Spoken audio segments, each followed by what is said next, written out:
Hey, it's Dan, and welcome to Unified Gaming.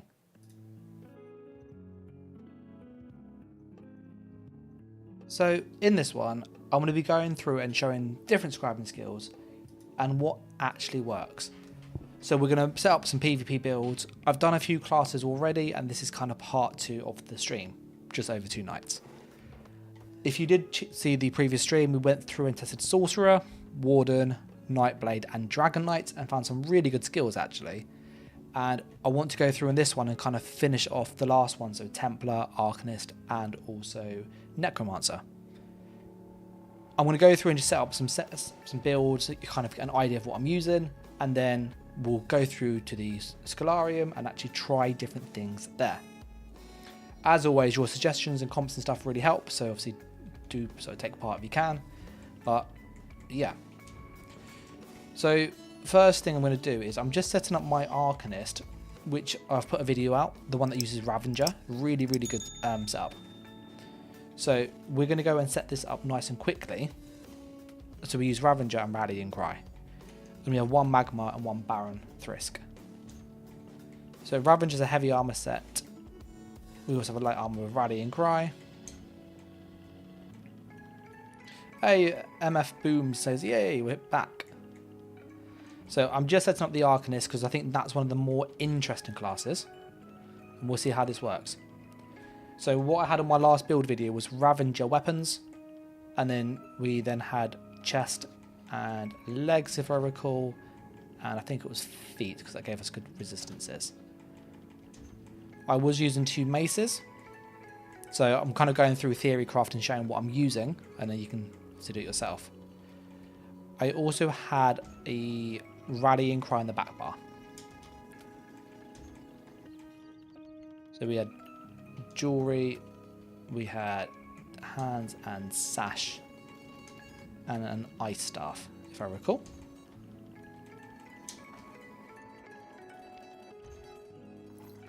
I was using Death Dealer's feet too, so I'm just putting this stuff that we need to have like on this build.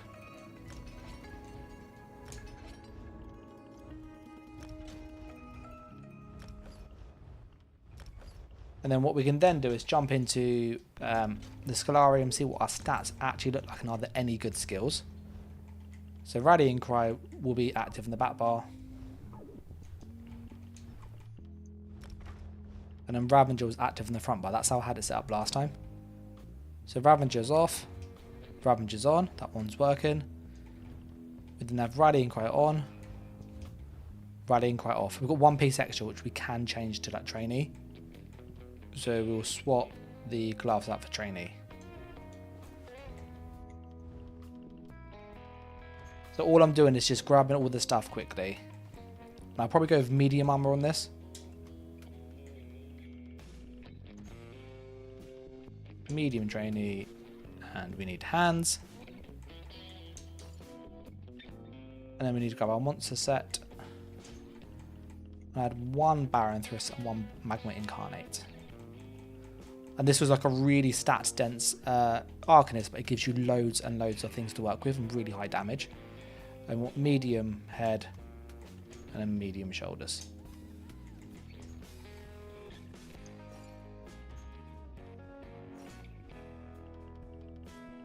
And then it was trainee.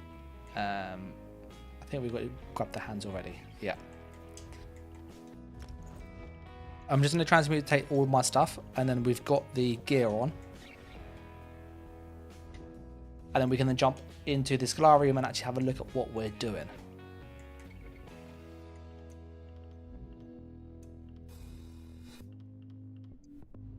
So I think we are good to go. I'm going to just put a vampirism on this, because that was really helpful too.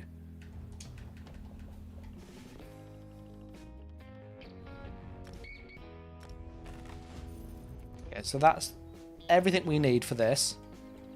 I'm going to jump to a guild house now and just transmute what we need to.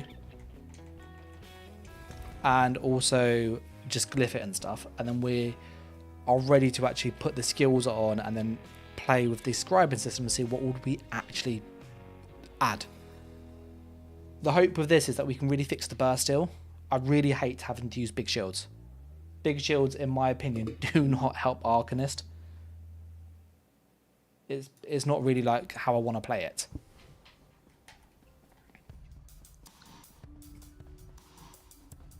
And then we'll then do the other two classes, Templar and Necromancer, afterwards. So the Lover.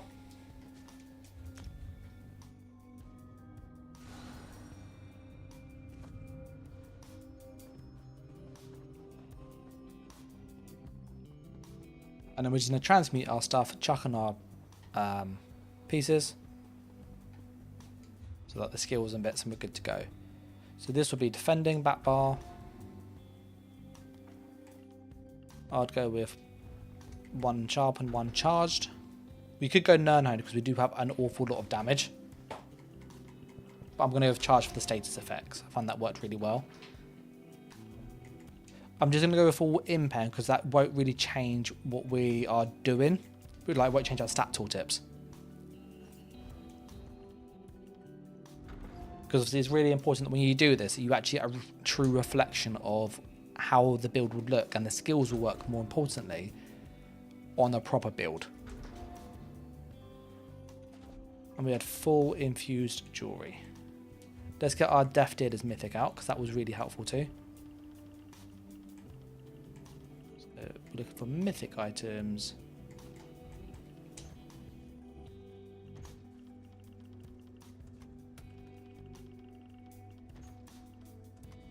I think it's Blackwood. Yeah, it's Blackwood. Now you can obviously use Sea Serpent's Coil, which I had in the previous version. I personally, I prefer the stats. I found the stats were more friendly. The damage was awesome on Coil, like stupidly good, but I prefer the stats.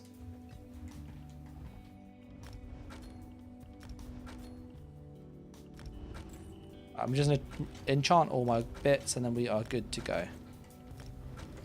Ankelon says, where do you get all the sets from on the test server? A vendor?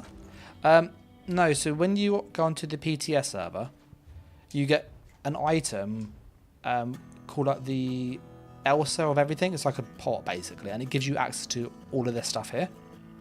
And then you have boxes and boxes. So you have a box that has armor, jewelry, and weapons. And then when you open up, you can open up all of these, and then you can go through basically the sub menus. So if I want like an ability altering weapon, say the Vatashan Ice Staff, it'll be in here.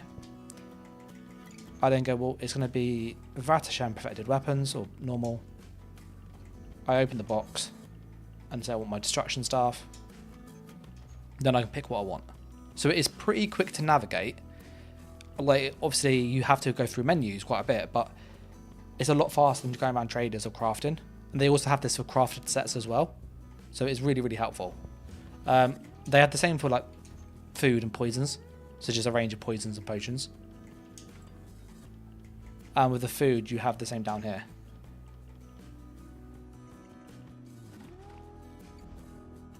So I'm going to use max health and resources. For our actual skills, I was using Flail. Flail was really good. Really good skill. I had the Tree Ties. That was really good for sustain. Back bar, we had the armor buff. And we had Crux Weaver armor. I was using Runic Defense. So I'm just setting up the build. And I had Rune Guard of Freedom. This is quite good actually. Yeah, this is still quite a good skill. Quite like this. I think we had Rune of the Colourless Pool as our stun. Some people use Runic Jolt, by the way, as a spammable. The Sunder ones can be quite good. So I've seen a few people who spam this. I don't like it personally, but it does kind of work. And I'm using this big shield. This is like my big burst hill. And I don't like this because this doesn't scale with our damage. It scales with health. We also had Vigor as well, if I recall. Because you get the minor resolve. And then Race Against Time. So I'm putting on, if people are like new to the stream, I'm putting on kind of a typical build you would actually run in PvP with all the skills, and then we're kind of tweaking it with the scribing system afterwards. I prefer Dawnbreaker personally. I found this was better.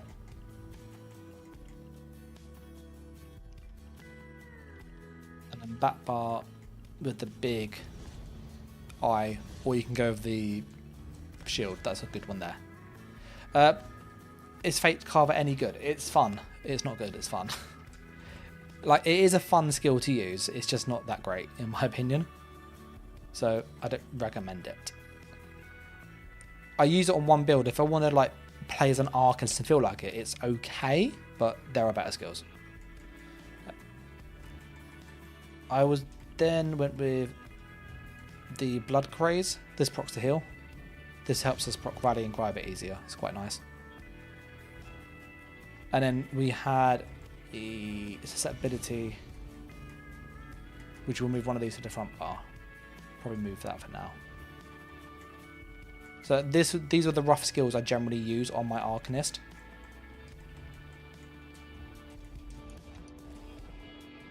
So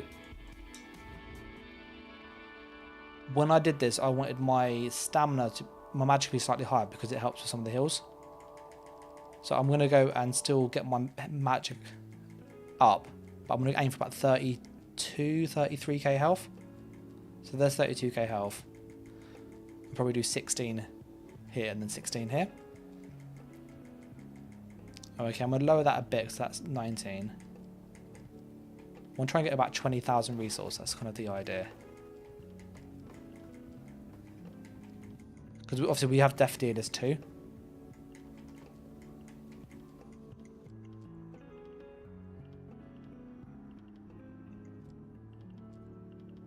Okay, so that's what we're going to do for attributes. If you're curious what I was doing, I was measuring this. I need to have slightly more max magicka with how this build plays. I'm going to probably chuck on one stam sustain glyph because that's just me personally. I like the extra sustain. And I think we have kind of everything we need. Let's get a stamina sustain as well. And a prismatic.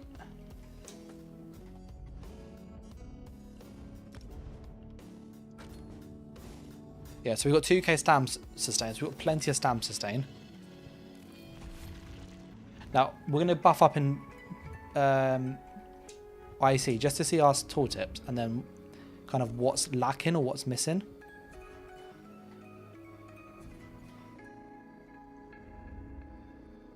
So I'm just chucking in some CP quick.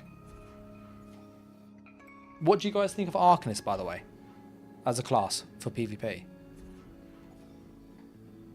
Do you think it's any good, or do you think it's a bit hit and miss? We want direct damage, that's all our damage source. And then obviously AoE's the Flail and Dawnbreaker. And the other ones are just like defense, which we're not going to slot. So I'm only going to slot the stuff that like will affect the stat page and the tooltips.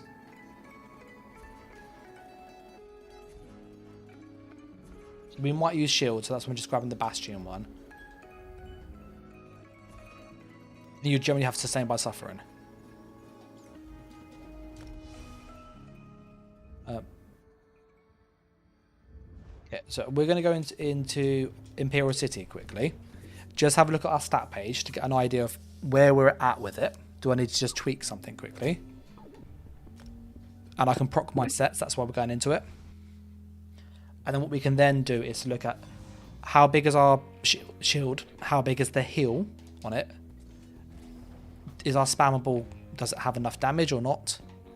And more importantly, it will give us an idea of what we might be lacking and what can we fix with scribing, or what we use to maybe enhance to build further.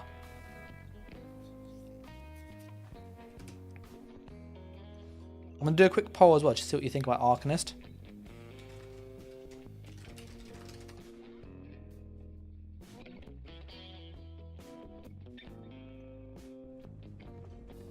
So there's a poll up just about the Arcanist as a whole. If people are curious, we are just using Death Dealer's Rallying Cry and Ravager. Ravager's like amazing. So our stat page looks like this. It's 4,600 weapon damage so far. We'll proc our sets.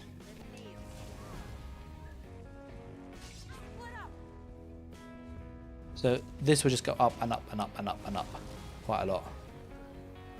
Okay, so we've got 6,000 already there. And our Death Dealers will go up with it. The Flail has a 7.5k tooltip. And you put on our Vigor. Then we'll proc our Ravager now and see how high this gets.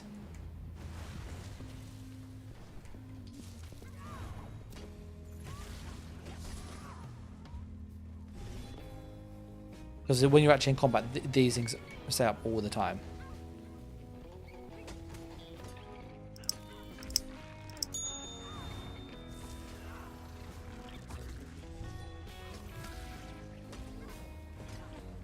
I'm just proc our Vigor. Okay, so our Flail is 8.4k with the Execute. We have a 17k Dawnbreaker. That's for 8. What's our shield like? Our shield is at 12,000 and it goes down again. We've got a 4.8k heal. Our Vigor is 16k. With Rally it's 17 almost, and it'll go a bit higher up with Ravager. Okay, so the first thing I can notice just looking at this is I won't have a burst still. But if we go for a stat dense build, we go up to about 6,500 weapon damage. So I'll show it fully, just so you can see here. Oh, we're blue. Zachary says, what Scribble on the Arcanist? I just got in. What I'm doing is just quickly checking what I need to fix or tweak. So I'm just getting my stats and get a feel for what my tooltips would be and then what we can add. So we're going to jump straight into the Arcanist in a moment in PvP. Sorry, into the Scribing system.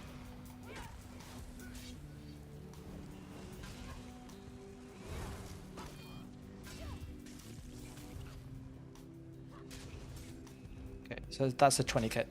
That's a good Vigor. That is. That's a good Vigor tooltip.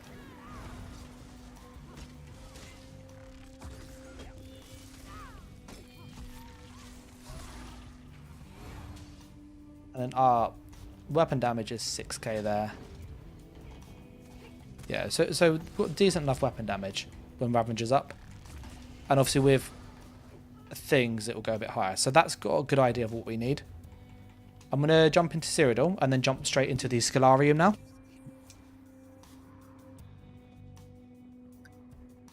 So the big thing we need is a Bursteel. Looking at what we have, if you go for a stat dense build, so like 6,000 weapon damage, you got a really big Vigor, which at 20,000 is ridiculous. It's a really good Vigor. We have no Bursteel.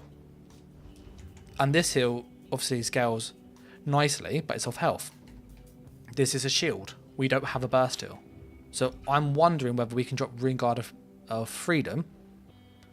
Yes, we get the minor protection, but that's not massive. And then could we get a Bursteel out of this? So that's job 1. And we can also make the Bursteel be a Crux generator. So my initial thoughts is using Willed Soul as the Bursteel, because you can add Major Vitality to it, which is really freaking good. With all this weapon damage, you would have a massive Bursteel.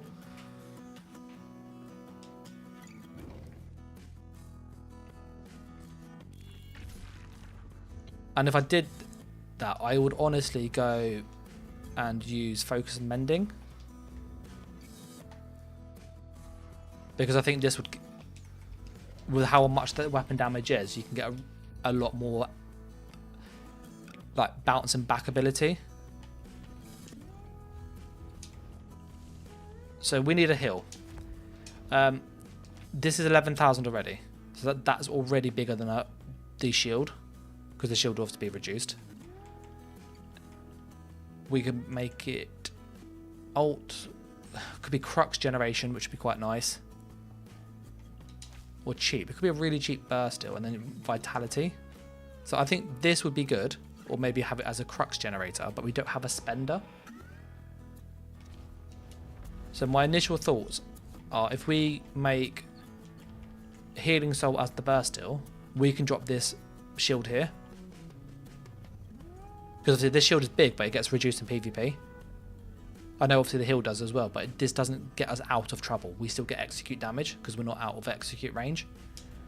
So we could use this instead and still have Rune Guard and kind of then alternate the two. And yes, this is 4,600, but it's 1,000 cheaper, so it's 3,600. So this is cheaper than this, or thereabouts roughly. But you also get stamina back. 10k heal, 10k heal. So we're going to buff up our damage again and see how big that is.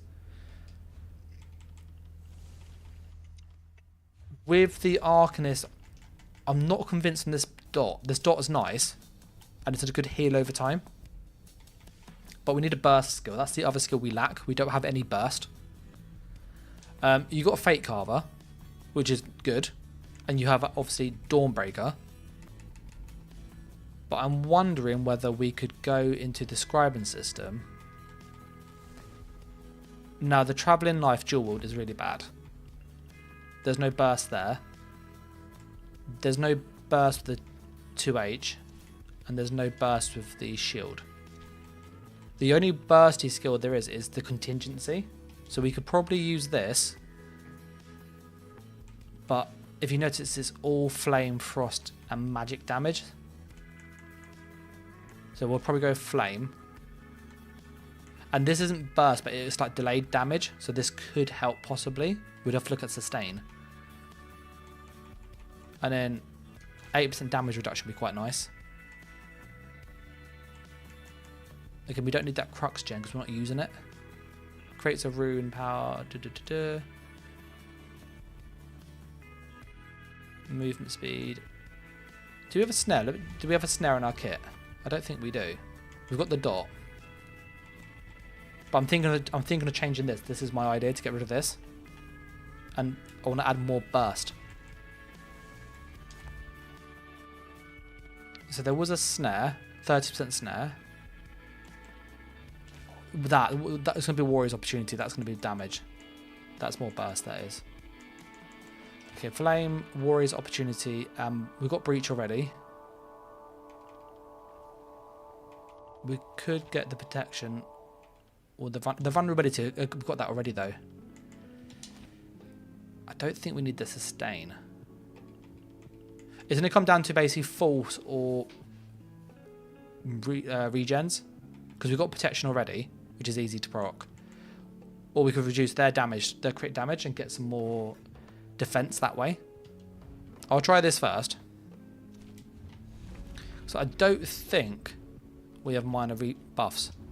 So 1500 recovery there on the mag. Chuck this on here. So 15.75. 17, yeah. So I think that sustain would be quite good there, because this is 8k plus 2k, so this is 10,000 damage tooltip. Obviously this will go up higher with this. So if we land these together, we'd have burst. That's what I'm thinking. And we'd also have a burst still. So I'm going to jump back into Imperial City quickly, because I can buff up my sets. And we can actually see what that tooltip would look like.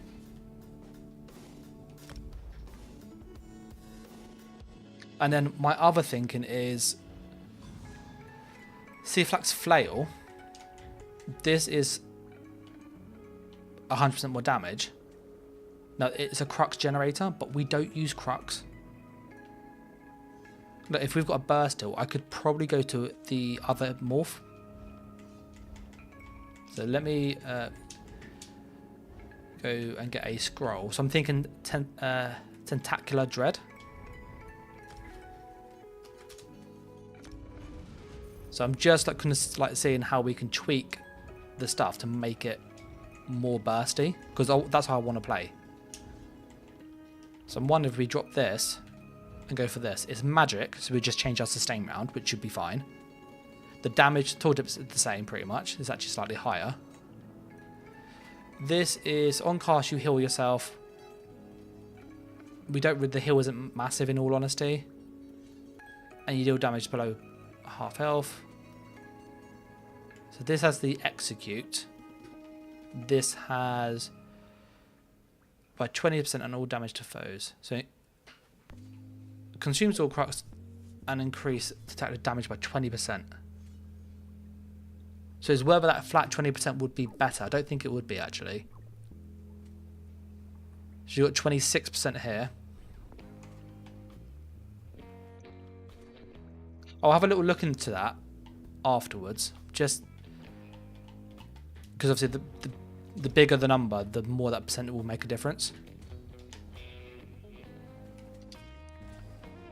If you have any ideas, by the way, of kind of, oh, what about X or Y? Do shout.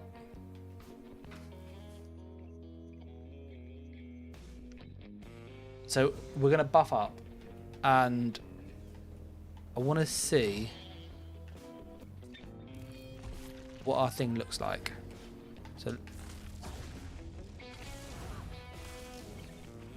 So this is just with rally. This is 7k. So this is 9,000 there already.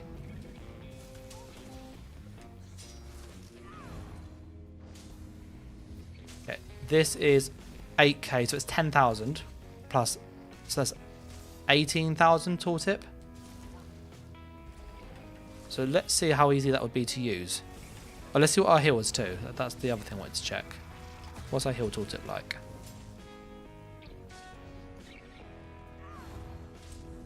Uh, 14,000. That's pretty good for Major Vitality. What's that? 6k, 7,300. That's pretty good non-crit. 10,000 crits. Yeah, this is good. This is a good heal. Like, it's reliably, it's 6,000 plus every cast. Almost 7k. So if we alternate these three skills, we would have a lot. Because the idea is we do this. So we land the two of these together. So let me find a thing.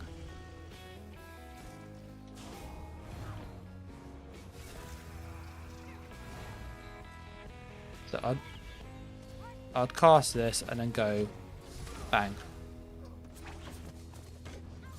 Like that. So I think that's the kind of burst I'm thinking of.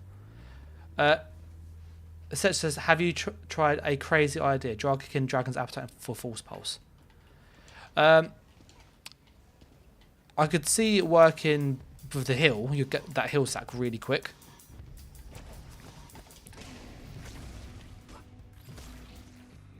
Yeah, so that gives you some damage. That's a lot more like burst than you would normally have. So if I cast that.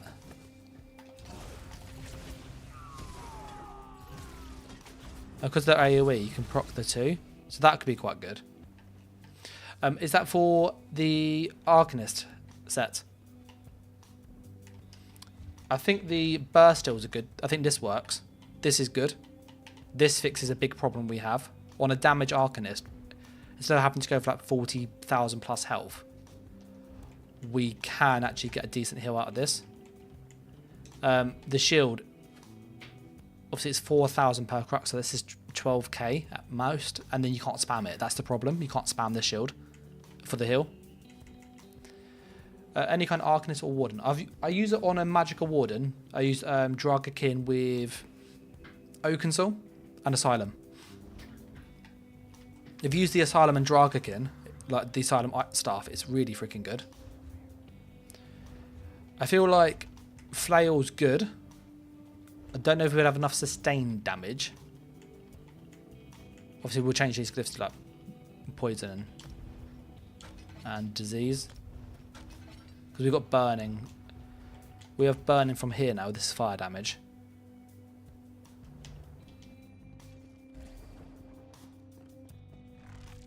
So I'm just going to buff up quickly. I just want to see how quick we can bounce back when we're low health. So let's just grab some of these things.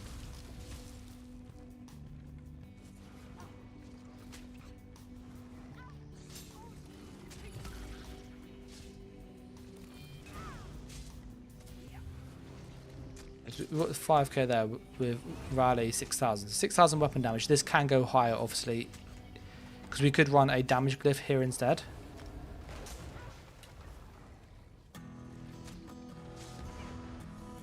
So with Vigor, it's not a lot. We'll get them low.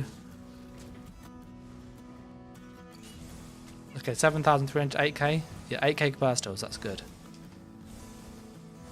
Yeah, and 12,000 crits. Marcelo says, is Arcanist pay to win?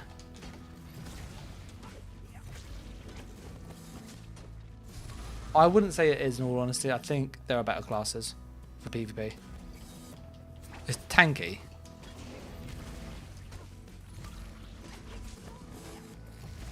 Yeah, so I think that's how we get the burst in. Arcanist lacks a lot of like big oomph, if that makes sense. It's got a really good sustain damage. The pressure on it's really solid.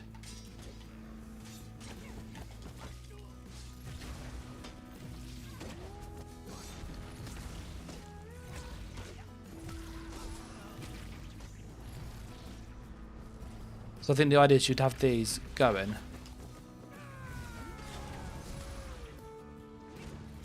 Oh, that's interesting. Dawnbreaker doesn't actually use your contingency. That's really good to know. Marcelo says, tanky, lot of shield, lots of heals, brutal DPS. The DPS is from proc sets, though. Like, that's the thing to factor in. A lot of the damage is coming from Way of the Fire. People often use the Vatashan Ice Staff and Master Lock, so they're 3 damage proc sets. So if you're having to use 3 damage proc sets to fix the damage, there's not damage in the class, if that makes sense. And I'm hoping that what we can try to do with this is give us ways to avoid needing 3 damage sets. That's the idea.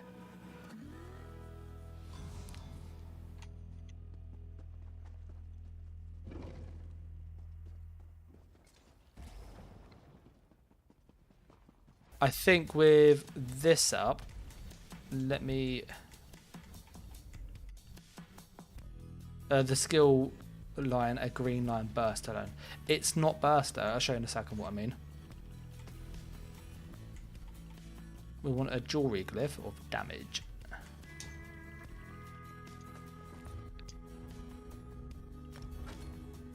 Oh, I did recovery. Because then we probably have about 6,300 damage now when we're buffed. You're thinking of this skill, Marcelo, Fate Carver. And then if you go for Pragmatic, the tooltip's nice. Because yes, it's almost 3,000. When this is buffed, it's like 3,300 roughly. Point every 0.3 seconds. So every second is 3,300 times 3, because you get that, and so it's 9,000, and it goes up to 33% or double. So it's like 20,000 tooltip damage in a second, but it misses so much.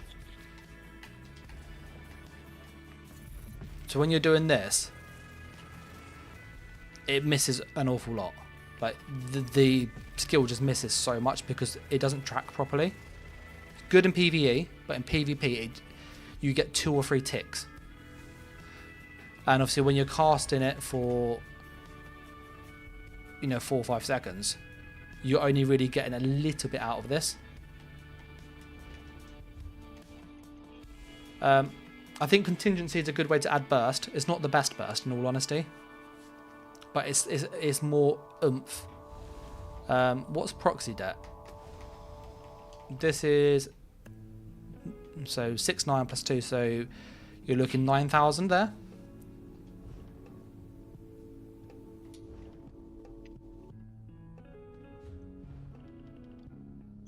Proxy is nothing, so there's no burst there.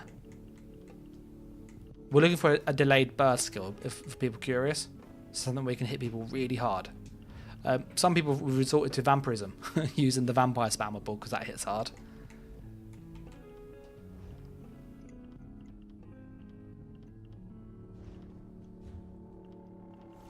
What about Torchbearer? I know it's a channel. Just curious about what the... can get anything out of this.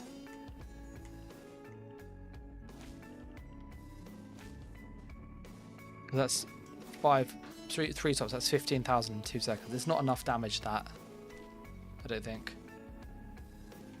Trample, you can't weave in the middle of it. So yes, you've got 10k, I don't think that's going to work.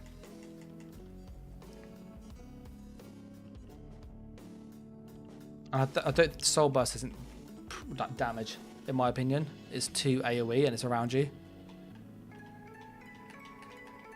And the Oblivion damage is just like pitiful. Yeah, I think with what we've got, in all honesty, looking at the Arcanist kit, the thing it lacks is a burst heal. We can fix that with Healing Soul, 100%. This is good. Really, really good. The burst damage, you can kind of fix it using the Mage Guild Fire Contingency. So you'd cast this and then do a flail.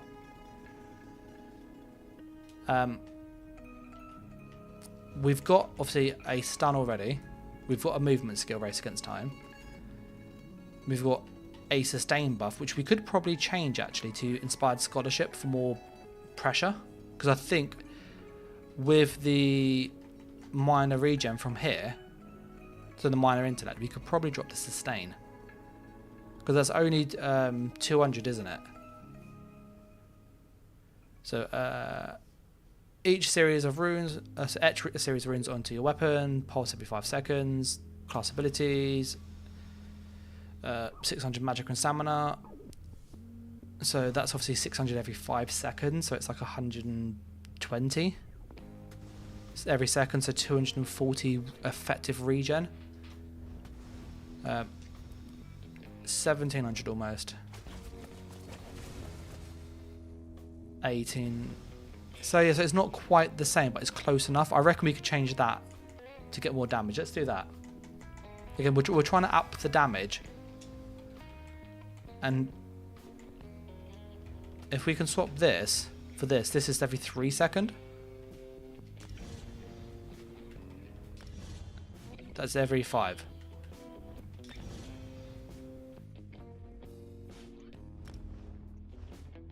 So I'm going to jump back into Cyrodiil, IC, sorry. I'll show Marcelo, if he's still here, the beam and kind of the issue it has. Because in all honesty, it misses way too much in my opinion.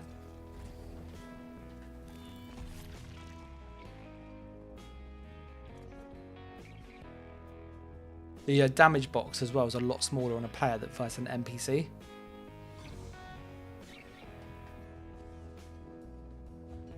Just showing the beam really quick, 'cause it's been asked. With the beam, the guards have really big tooltips. So the guards have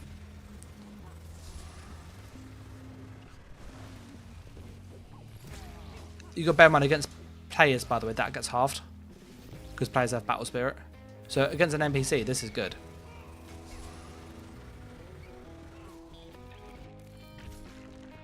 So that's what that was like. If I put on the other, so you saw it took 2.5 seconds roughly.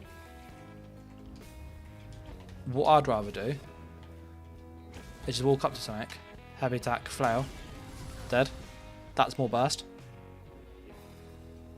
I don't have to do the beam, I don't have to sit there for a couple of seconds. And bear in mind that was a crux beam. So heavy attack, flail. Almost dead.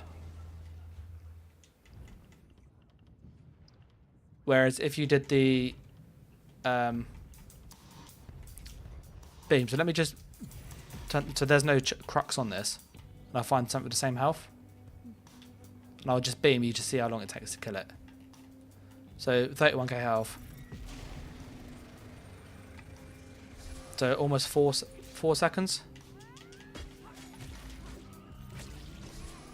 Whereas if we use the scribe one, so again, the same buffs. So I put my scribe on, run up to it, a heavy attack. Flower's dead. And obviously you can charge this around the corner, and that's where works better.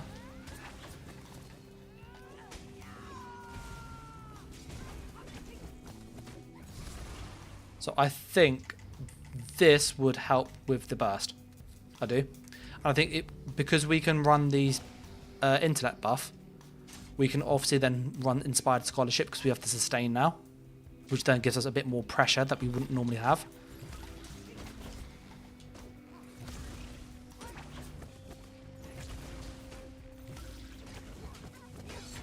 We don't really have anything that uses our Crux though.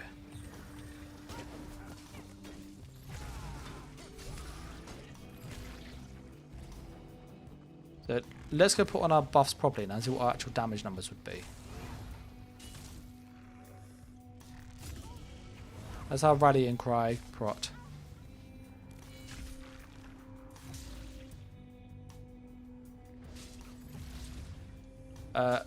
So with this it's 8.5, so this is 10,500 tooltip, that's 8.9.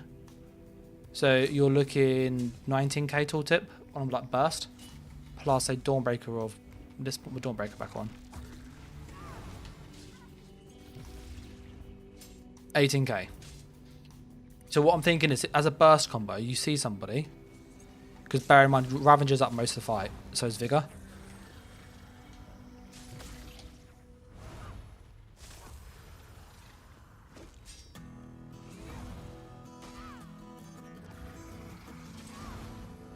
There we go.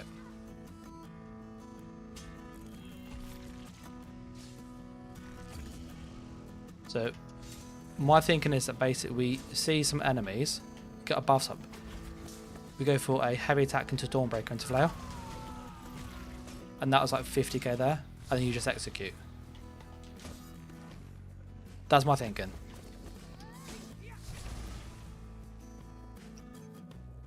And our burster, we can fix that with this here.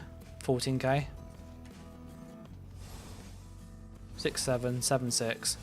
12k crits.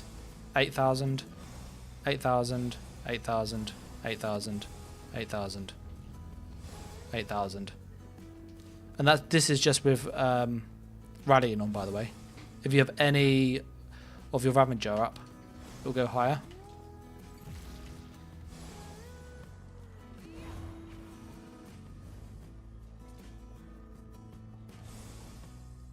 So yeah, I think that will help. We'll jump back into Cyrodiil and then back to the Skillarium. Expert Gamer says the worst for PvP is Templar and Necromancer. I thought Templar's alright. I think Templar has an issue in that every skill is pretty good, and then the problem is that trying to find a loadout that works is actually hard.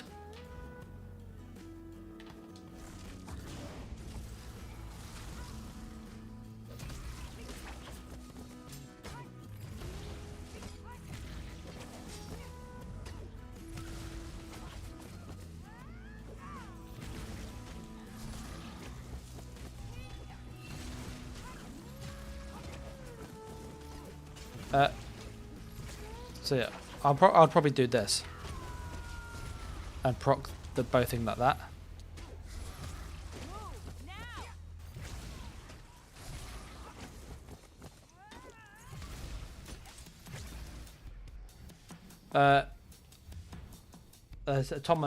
Tominator was saying, seeing the poll for Arcanist, good for PvP. He says absolutely, it's his main PvP go-to, jack of all trades. Yeah, I think it is. It's like Warden. It's good at lots of stuff, just not great at any one thing. The only thing it really excels at is that battle of attrition. If you're playing on a more tanky, so 40k health build, you can really win that battle of attrition because you have lots of sustained damage with like Way of the Fire, Master Lock, Vate, Ice Staff. You see some people chucking Gerals instead of Master Lock too, which is also just as toxic. So that kind of combo is really hard to fight against because it's so much sustained damage. And then they just constantly drain your stamina with Flail and Rune of the Colourless Pool. For me though, I like to play with Burst. I like going in and I like Nightblade, I like Sulk. You go in and you blow people up, that's kind of how they play. Arcanist isn't that, and that's what I'm trying to make. I feel like we're getting somewhere with it though. With our weapon damage, we go up to 6,400 almost when we're buffed. So we get really high weapon damage. And our sustain goes up to like 1,900, and this is like 1,800. So we have pretty decent sustain. And this is like without potions. So like if we use a potion, we would actually have really solid sustain on this. A 2.2k stam and 2,100 mag, so loads of sustain. And then the resistance is 28.7, 28, so again, pretty good resist. Plus we've got Rallying Cry to go on this too. And then these health, magic and stamina will increase a bit because of death dealers. So I think kind of with what I've seen with the Arcanist is Wield Soul, brilliant as your heal. This is your heal. Alfred's Contingency is a pseudo burst skill. This goes up to like 8,000, and this is like 2,000 on top, so it's 10,000 tooltip. So that 10,000 on top of your other skill, because you can cast this, then another skill, gives you a burst that you do lack otherwise. And then the final buff, you can put whatever you like. I chose Regen because you've got vulnerability from Rune of the Colourless Pool. You've got Resolve in your kit up always. You've got Protection anyway. You can get Magic still, and you don't really need it. You've got Force from Race Against Time. You've got Breach from your armor buff. So the only one that helps is either Enervation, however it's pronounced, or Regen. And Regen's just useful. So. And then for the heal, this went to, it was like 15,000 tooltip. So that's a really big tooltip. Plus it's 1,000 cheaper. So it's basically a 3k heal, 3,300 heal. And it's Major Vitality. So this will give you a good burst heal. And it will also give you the ability to actually use stats to buff your heals rather than health, which is how I like to play. So this, I think, is a really good option. I still don't think this system will give us enough oomph like a Warden. That's what I was trying to make. If we use Shield Throw, we could go physical damage. Offensive Parry will give us some more mitigation. I'm just saying if there's anything else we could add from a different weapon line. Rux Gen.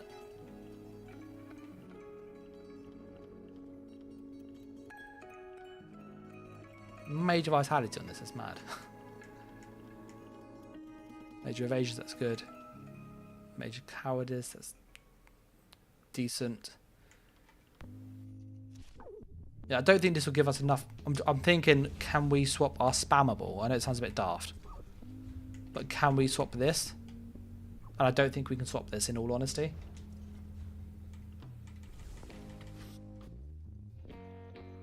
What do you guys do? You think there's anything else we can add? I'll do a quick poll. Is there anything else we could add from the Scribing? Because I'm struggling to see it. Maybe I've gone a bit mad.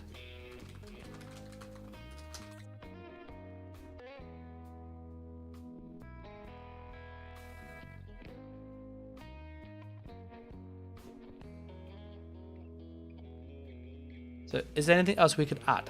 That's what I'm trying to think, because we've got the burst heal. Ryu says, is there a spell that gives major or minor vulnerability? Wield Soul has Breach, so this is just spammable generally. Contingency has vulnerability down here, so you could use this. It is only minor. I've not seen anything with major vulnerability, in all honesty. Maybe it's this down here. That's minor again.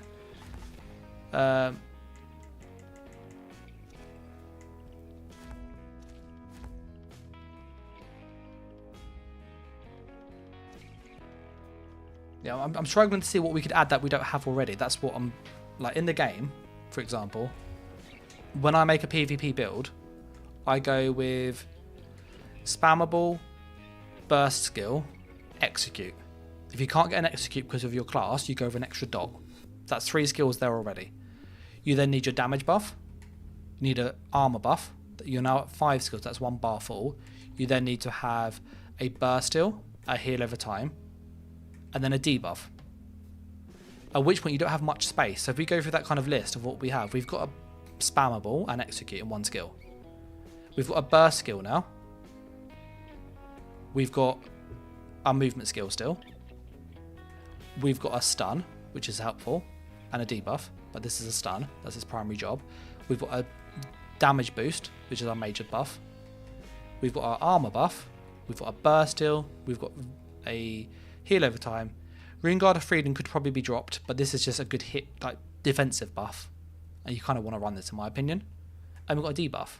I can't see what would we take out that we could add that would be so much better than what we got already. That's what I'm struggling with at this moment. Because we can't swap the armor buff. No, we need Crux Weaver. We need a burst heal. We need a heal over time. So we need these 3 skills here. We need a spammable. We need a burst skill. We need a movement skill. We need a stun. We need a damage buff. So we've only got 2 slots that we could change, which is susceptibility. That's pen and debuff. Debuff pen. Plus burn and shield concuss, which works well with the Arcanist passives. So this is good to keep. And then we've got this Rune Guard. This is the only thing I think we could get rid of.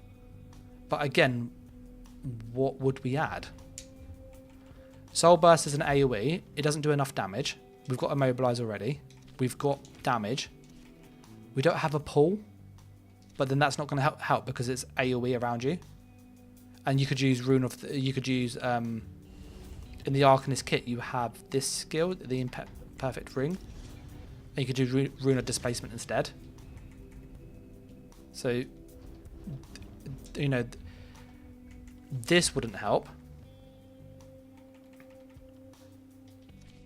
Torchbearer doesn't do enough damage.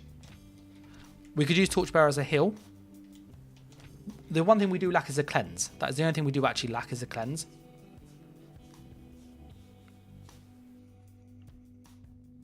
So maybe we go with movement speed, immobilize. So this is basically the Necro Grave Grasp. That's what this is. Because the damage on this is a 2-second channel, so the damage isn't high enough. In 2 seconds, you can do 2 spammables.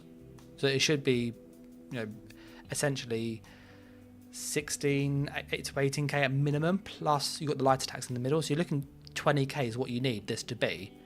So this would have to be like 7,000, and this is not high enough. It's close, but you lose the light attacks. And again, this doesn't have an execute, so it won't help our damage because our flail is better. So a higher base. Alkalon is saying Arcanist has some pretty loaded skills. They do. The skills have a lot of good stuff.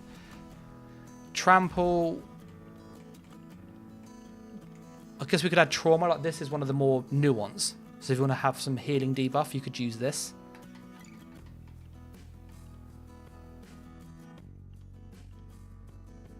A snare. Well, immobilize. We'd have a snare because we've got immobilize already.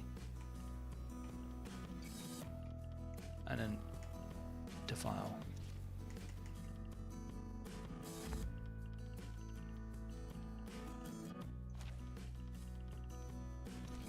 So yeah, I can't think, having gone through the list, I can't think of what we could add. This explosion is too slow to use in PvP, so this is not worth it. Like, you use this more for a troll, to be honest. We could use we can't use a resto because we need the breach from here. Can we get breach from anything else, maybe? So there's no breach on the sword and shield skill. Is there breach on the 2H? There is breach on the 2H. Oh, it's only minor though, so again, that's not going to help. Traveling, that doesn't have breach either. So again, we can't move our breach skill to any of these. So I honestly think I can't think of what else we could add, in all honesty, to this. You could go with burst heal and then burst damage. That's it. Everything else is too good to give up. on a normal build. And even this, you could argue that using, in all honesty, Blood Craze is a very good skill. It's a good dot, it's got a heal on it, it's a good skill. I think I'd probably use the Mage one though, just because it's more burst and I like burst. Yeah, I'm going to switch classes now. Marcelo says only Arcanist will have Scribe. Arcanist will have access to Scribing like any other class. So Warden has it, Templar, DK, etc, etc. So we've got the Arcanist. That has a couple of skills you can add. That's something that I was working on. I'll move that up here. That can stay up there. I will show you quickly, just from the other stream,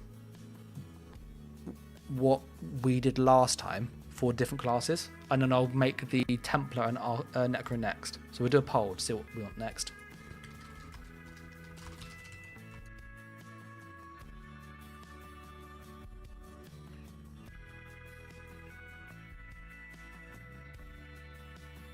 Yeah, I'm going to put a poll to see what class you'd like next. I've done Nightblade already, which I'll show in a second. So I'm just going to show what we did last time to show you the skills we added. On Magical Warden, this is my main class, by the way, the one that I love playing. This is using Ice Staff, so Master Staff, 1 Baron, 1 Magma, Ice Furnace, Rallying Cry, Backbar. You could obviously use Wretched instead if you wish. For a Magical Warden, we found that using Dazing Soul was the best option. So this is Willed Soul. You go for the stun, because you lack a stun on the class, and you go for a sustain to make the stun cheap, so it's 2,600 now, and then Defile. This will debuff people's healing, which helps us hurt them when they're low health because they can't heal as much. Warden really struggles finishing people, so this is a really useful setup. I did try playing around with using this with the Cruelty, the Oblivion damage, but they nerfed that like into the ground. It is not worth using. So I think this is the best use for Magical Warden. We then looked at whether we go for Polar Wind or Arctic Blast, but we went with Polar because you can get the stun now here. The other skill that was also quite good was going with Ulfrid's Contingency on frost damage. So I'll show you that skill now.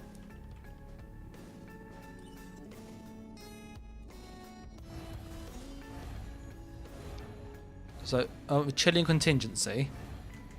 If you did this, by the way, you'd obviously not use a Master's Ice Staff. You'd change this to something else. But Chilling Contingency, this is an Ice AoE. It's 6,300. When we buff up, so that's my skill in the wrong place. It's 7.5k plus 2,000, so it's 9,500 spammable.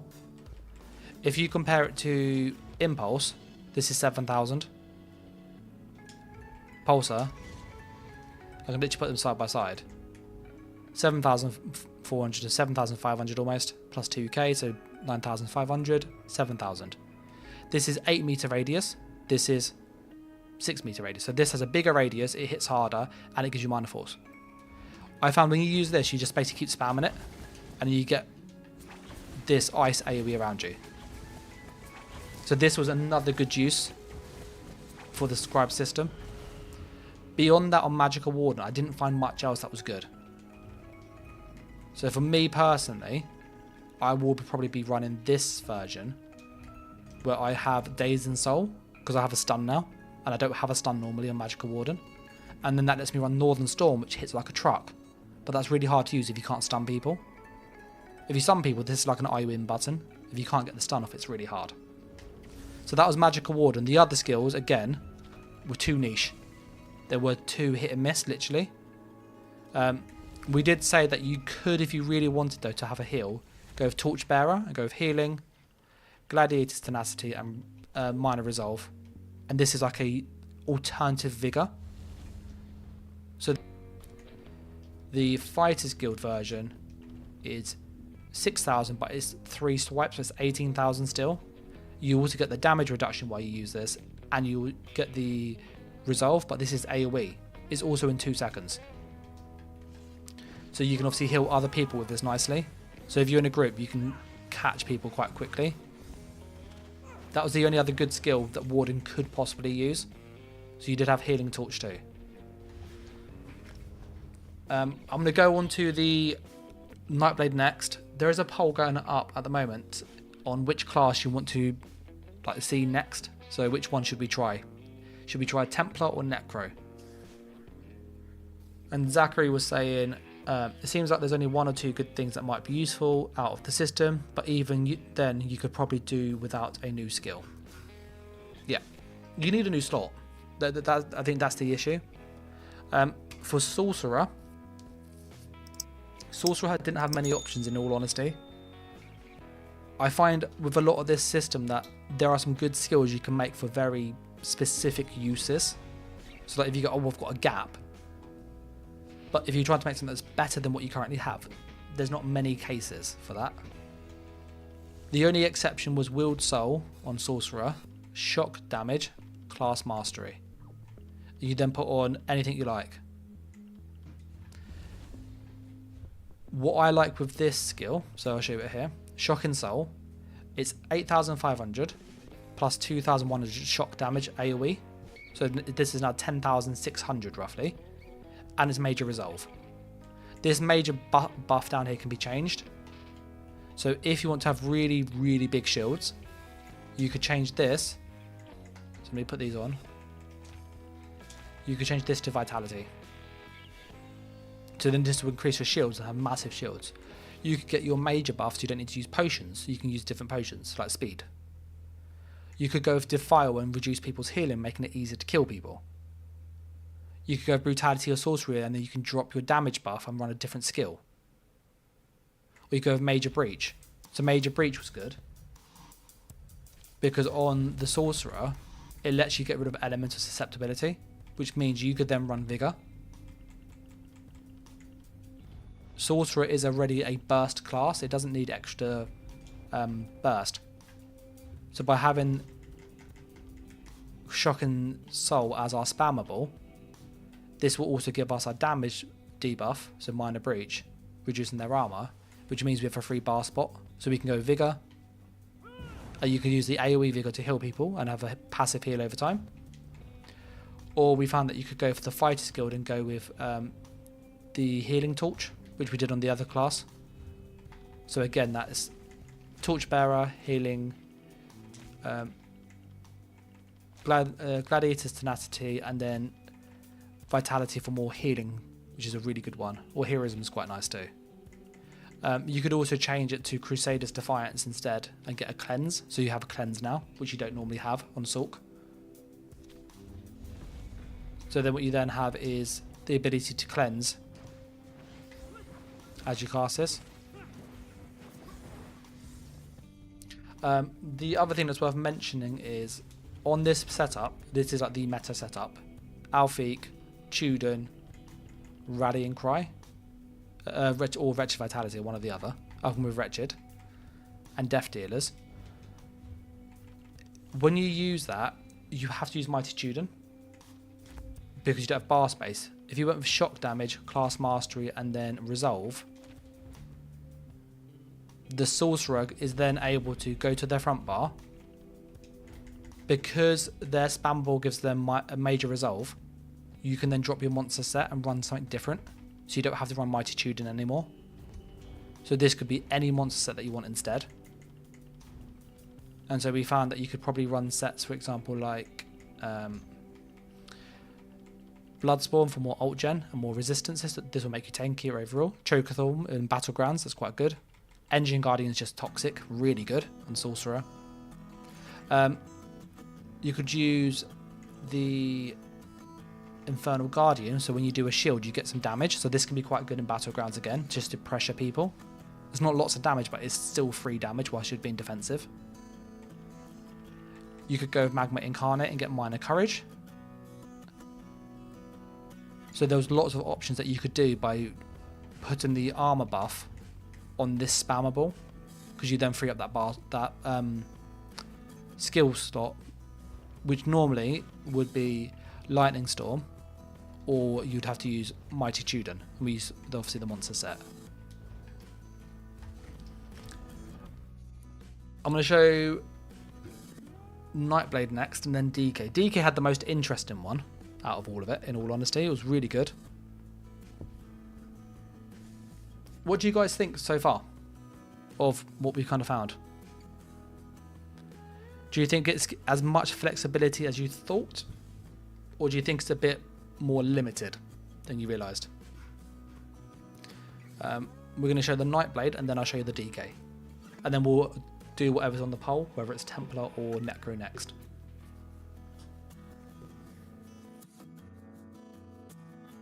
And by the way, if you took these builds that are shown, these would work next patch, every single one of them.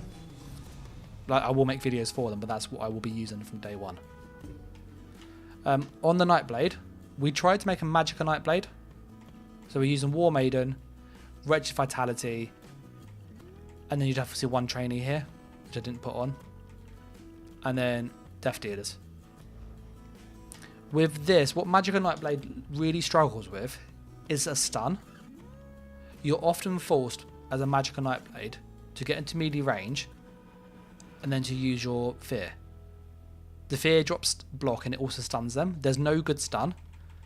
The only range stun you have is Destructive Clench. But if you use a Fire Staff, it's only 15 meters, so you're still too close to them. If we went with Dazing Soul, so it's that stun, you can get the stun, and you can also get a major breach, a major debuff, which frees up the bar slot again, which Nightblade struggles with. So that allows us to then run Swallow Soul, Cripple, Dazing Soul, Cloak. And then Fire Contingency will just test him. I wouldn't use that. I would obviously use Merciless Resolve here. Zachary says, definitely seems more limited. Open to trying the ideas out on my DK and Arcanist though for a while to mix things up. DK had the best use in my opinion with Sulk. Those two are the best for it. Nightblade has basically the stun. This is good. If you play as a Stamina Nightblade, you don't need this. Or a melee Magicka Nightblade, you don't need this. If you play as a Magblade at range, you need this. So this is good for Magblade. If you were playing as a Sniper, so you were on a Snipe build, use an Immobilize, and then Hunter Snare, and then Expedition. This was a really good sort of getaway button. So when we use this, if you were on a Snipe build, and you're worried about making a mistake, when you cast it, it jumps you back, so it's like Streak but backwards. So when I cast it, it's bush. Bush. And what's good is that anybody where my feet are, so it does it where your feet are, gets immobilized. So often if someone like hits you and you CC break, instead of roll dodging, you just push this. They're immobilized, you're over here, you can run away. So really, really good. You can do it a couple of times if you need to. And then pop into Cloak. So this was a really good use on a Sniper. So that Vault was very good for snipers. It didn't have any other use beyond that, in my opinion. You also had, if you want a Magic Nightblade or a Stamina Blade, you want to try and do gank using Destruction Staff. Elemental Explosion is pretty decent. You can obviously use Shock, Magic, or Flame, and this goes to around 16,000 to 18,000 tooltip, so pretty high. With this, you can immobilize people, and you can also hit them with Defile, so minor Defile. If you pair this with the Frost one, you can use Winterborn and Tarnished Nightmare, which is what I was trying. This has really good AoE burst. It's about 20,000, 25,000 AoE with just this skill, because you've got the proc sets with it. And obviously if two people does this, you can one-shot most players. This is a very good combo, but you need to work with a duo for this, so that's how this is used. Or you can go quite toxic and just go with knockback. This is really funny on bridges. It just knocks people over. And you change obviously Immobilize to Torment for just a dot.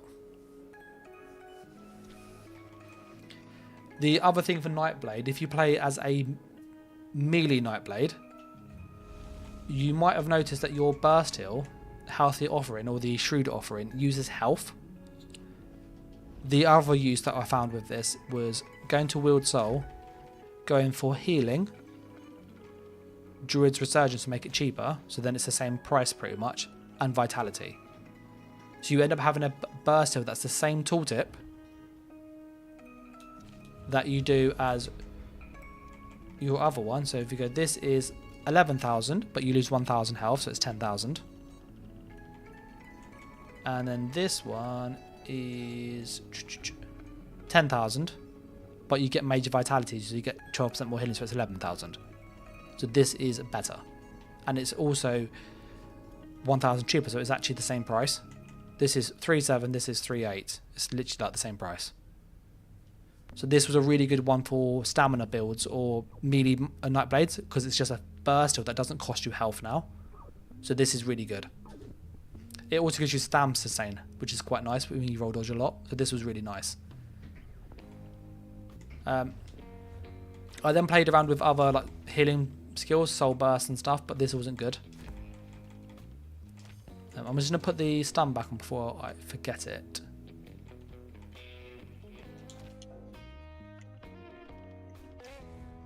So that's what you can kind of do with Nightblade, in my opinion. The Torchbearer didn't work because you're using Cloak too much. The contingency, when you cast it, it doesn't stack nicely. So I thought this could be good for ganking. But when you do it, any skill you do next procs it. And if you cast it again and you roll dodge, that also uses it. So when we're on Cloak, for example, we're sneaking. We cast this, pulls out our stealth. We then go to Cloak to get our crit, and that's already procced. So this is really like clunky to use on a Nightblade, in my opinion.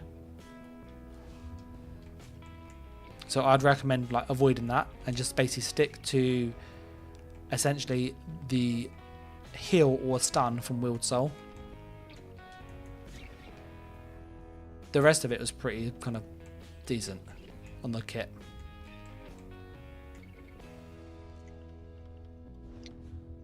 I'm going to go on DK now, and then I'll make whichever one is most popular, and we'll see whether it's Templar or Necro and how we could use these on that class maybe.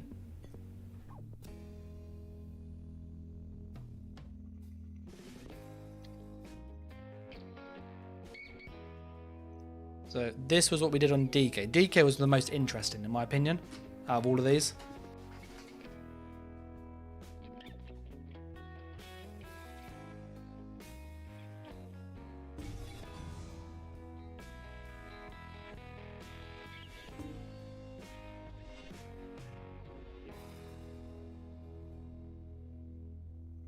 So we're on the Dragonknight. Now the DK has some, like, it's got some really good class skills.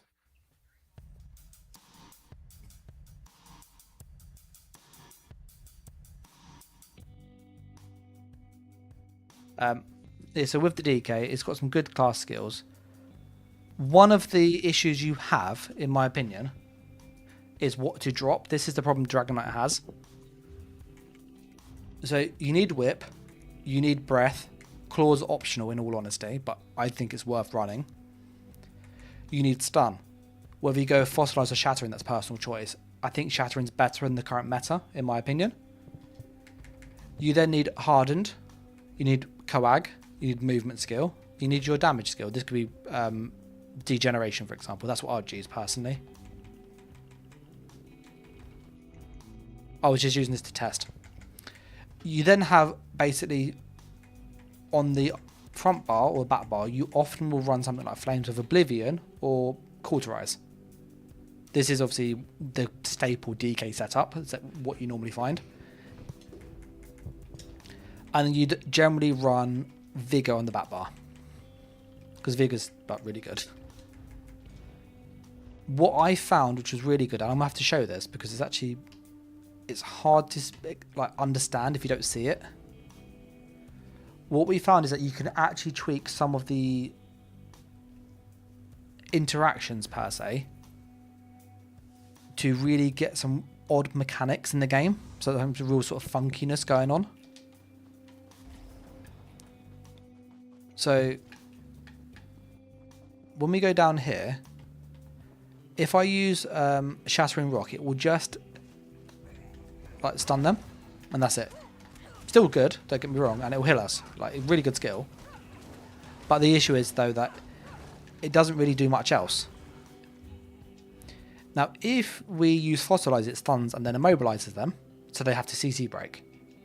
But if you use Binding Contingency, this obviously gives you slightly more burst because it does have some damage with it.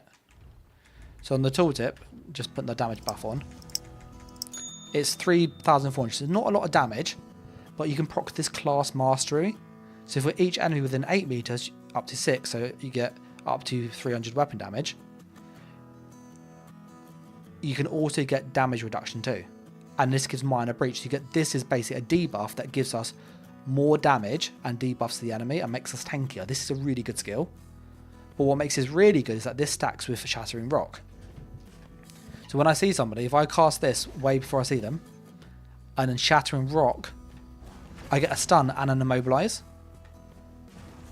Now what happens is when I do this combo, they can CC break, but then they're still immobilized and they can't move. The only way they can move is they have to then roll dodge. And if you look at the animation, it's actually quite hard to see if you need to roll dodge or not. So when I was playing around with this, you cast this and you hit somebody, they CC break, which gets rid of the rocks, but then they're still immobilized at this point. And so this was really, really like annoying to fight against, because you don't know if they are immobilizing you or not, or if they're, so you end up draining their stam a lot quicker this way round. Plus you still get the heal of Shattering Rock, which is good.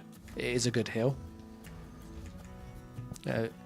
It's 8k heal, so decent.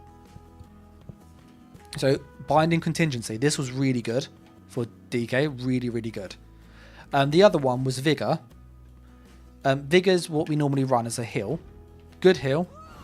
It's selfish though, it does not heal anybody else, and as a DK we can't do anything to help our team. We can't heal them, we can't do much to keep them alive. So then what we also said is that if you ran Healing Torch instead, this will give you, so look at the tooltip, it's 6,200, so it's 18,600 in 2 seconds of healing, plus 30% damage reduction whilst you do it, and the armor buff. This could be Vitality if you wish, or something else. But I did this to match Vigor. So if I'd swap this for Vigor, this is basically an AoE Vigor. And I can hit lots of allies with this. And although I could get interrupted with Crushing Shock, for example, because I've got that 30% damage reduction, even though if that happens, I'm still tanky. I'm still really tanky. So then you can obviously use this. And this was a really good option in my opinion, because you can at least heal your allies now. So if you're doing like duo, this worked really well. So that's kind of what I came up with on Dragonknight. Beyond that, I'll show you the other skills quick. Beyond that, there wasn't much else you could add in order to make the class better. And obviously that's the key crux with this, is can we make it better? And I don't think we could, in all honesty.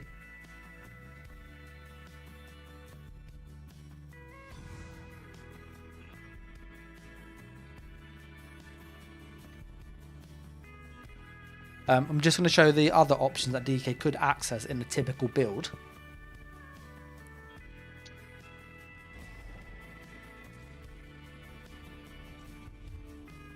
So, Elemental Explosion. DK can't use this, it's too slow. Mender's Bond. Any class could use this, it's just a heal, it's good. Shield Throw, you could use this as a spammable. So you could go physical damage, Fence's Parry, for example. And then you could go with Vitality to give you a bit more defense and more healing, because you've got healing from it. You could go with Evasion for more defense. it's not a bad skill if you look at the damage. So it has a 7.9k damage, so almost 8k. Our whip is obviously 9.5k, so it's not a pure damage skill, but it's good to consider. The 2H was a channel. Dizzying Swing's better in my opinion for single target. This can't be dodged, so this can be very useful for some things. But because it's the channel, it's 7,200. If we went to Dizzy and Swing, 2H, 10,800. So again, this didn't do enough damage. Like, yes, this could be AoE and you can't dodge it, but this lands really quick anyway. So I didn't find when I was using this that the 2H was that useful. You can make an AoE heal, which is good. This is a good heal. And you can obviously get some vitality with this, with a heal over time, or Fencer's Parry making you block an attack. So in a 1v1, this is a good skill. Or the Mastery is also quite good. But again, it's very niche. You have better heals in my opinion. Traveling Knife is garbage. And then you have the bow. Soul Burst is just a weaker version of Contingency. And you've got access to Claw Talons anyway. The only way you might use this is to use Immobilize, Class Mastery, and Expedition. So this is basically Talons, but you do get movement speed with this. You also get some damage reduction from your Class Mastery, and you also get some extra damage from the Mastery again. So if you want to run this instead of Talons, this was a good option. Talons obviously has the dot damage. This, however, has the speed. So that was the other alternative for Dragonknight that you could use. As far as a damage skill, this didn't do enough.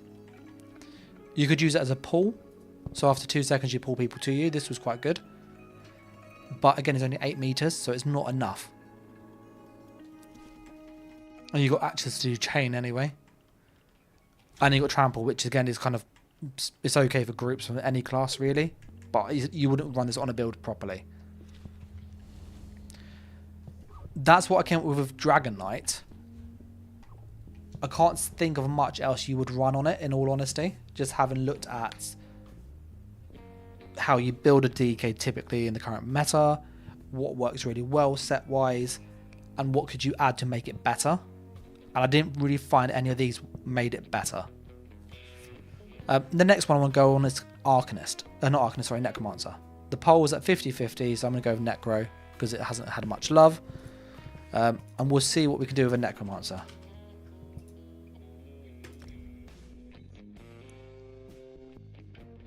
For these ones, I'm going to focus more just on the skills and not really put the sets on at this moment in time, just to get a feel for, will the skills fix it?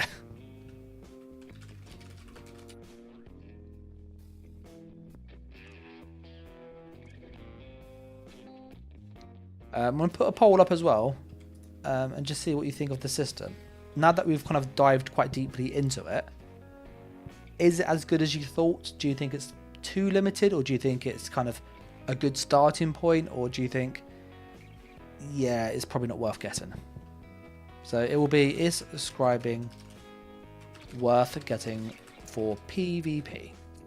Yes. No. Kinda. So if you were thinking of getting the chapter, would you go get this for PvP?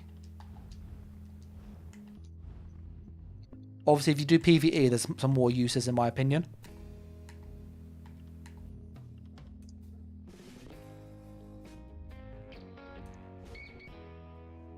Okay, so looking at what a Necromancer could run, I have some instant ideas of what we could actually do to make this work.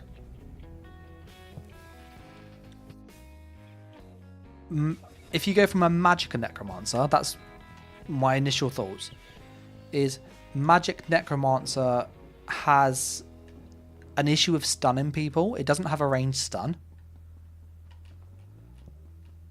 So if we think of our bar slots, typically on a Necromancer, I'm just going to put these into magic for now, but we might change this. I think typically for Necromancer, and this is a magic build, bearing in mind, you have a spammable. So you either go with False Pulse or the Skull. The Skull's pretty, it's crap in my opinion, but each their own.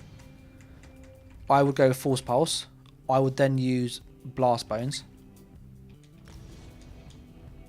Unfortunately, Gravelord is just terrible for PvP, so Blighted is the way to go. The Skeleton's Pants doesn't do enough. I'd then use on the back bar Degeneration, because I need access to Major Sorcery, so that goes there. We also need our armor buff and a burst heal, so resistant flesh. It's going to be a burst heal. Our armor buff is going to go back here. So Summoners or Beckoning. I quite like Beckoning. It's good against snipers. We then would have Little Spirit Dude. I quite like the Mitigation. He's quite a good one.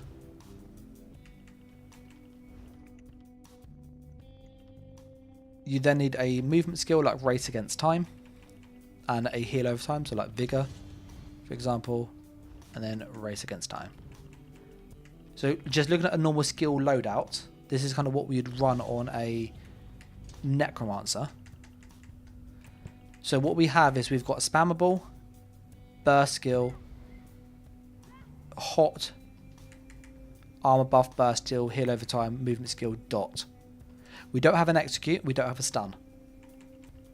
Now we can kind of fix the stun with Dawnbreaker, but we have to be in melee.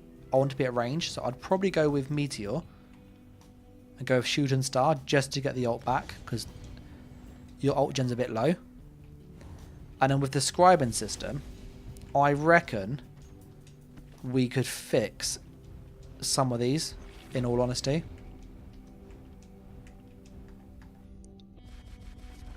Let me just do that.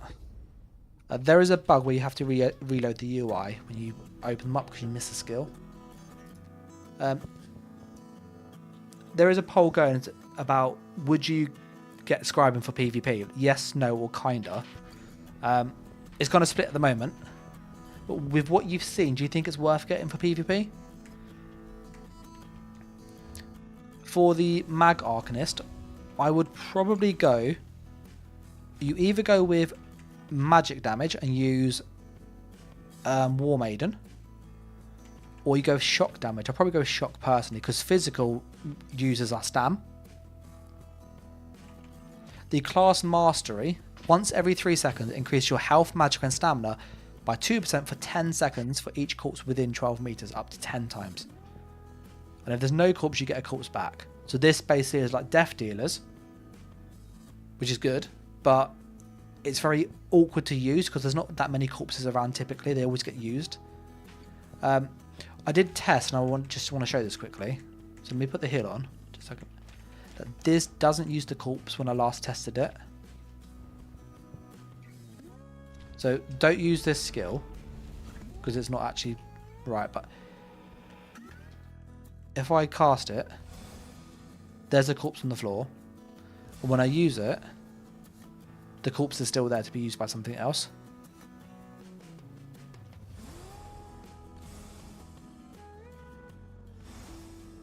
It does have a bit of a cooldown, as you'll see. So once you proc it, you can't then re-proc it for a little while. So the mastery, I'm not sure.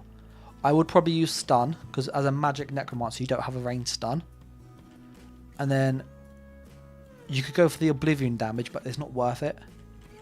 Having the cheaper stun is probably more useful. The mastery, I don't think is good enough. And the dot is too low. When this is buffed, it's about a 7k dot. So it's like 14,000 over 20 seconds, which is decent. I don't think it does enough.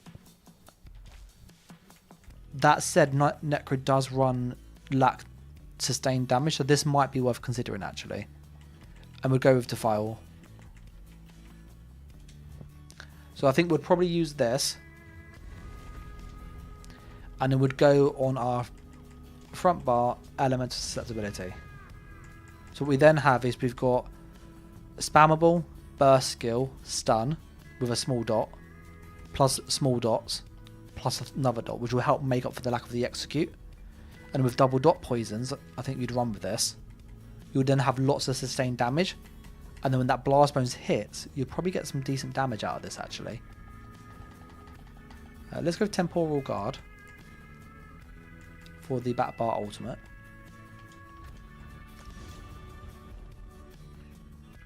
And then sets wise, we could run you'd probably go Rallying Cry and Wretched because you have to use a lot of stam sustain, and that's a good staple. So let's just quickly chuck those on just as a ballpark figure.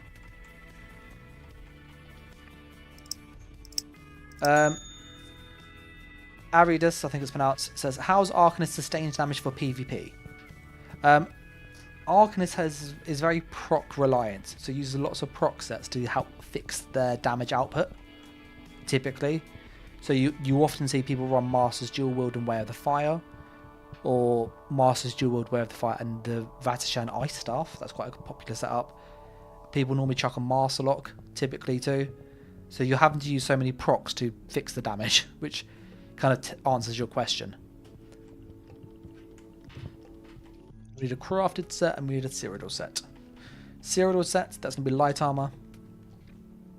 I would go with Rallying Cry. We want Rallying Cry jewelry and a sash. And then I would probably go Sword and Shield on the back bar for more defense. Those there, and then I would probably use Death Dealers with this. This is my initial thoughts of what I'd run. I'd actually need to test it, but this is my initial thoughts of giving something that would make it somewhat work. Deadlands, not Deadlands, sorry. It's Blackwood. Death Dealers. So we're going to chuck on Death Dealers here. Rallying Cry here. Rallying Cry here. Rallying Cry here. And Rallying Cry here. Audi says stat builds don't work for Arc. I find procs pretty boring. I think next patch they will. With the Scribing system, you can fix some of the issues. And so we've been able to get burst into the class. And also a burst still that both scale off stats. And that's only possible with the Scribing system. Without that, you can't do it. The burst isn't super high like Warden, but it's good enough in my opinion with Dawnbreaker and the scaling execute they have to be worth using. We then need Wretched Vitality, and Trainee.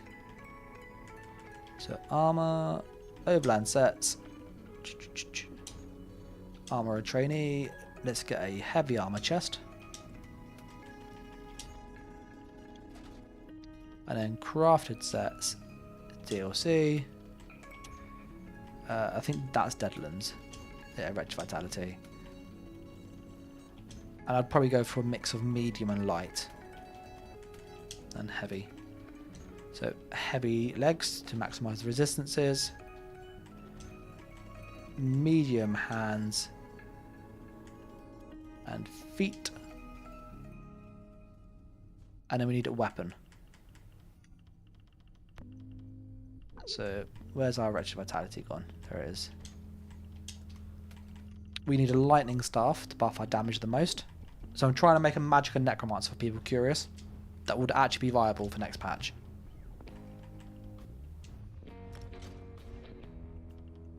And then, monster set wise.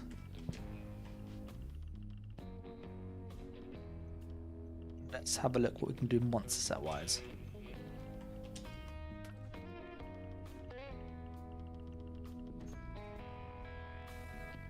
That's quite fun. Balog would be good for the ult. That's like a good staple. Bloodspawn's a good staple.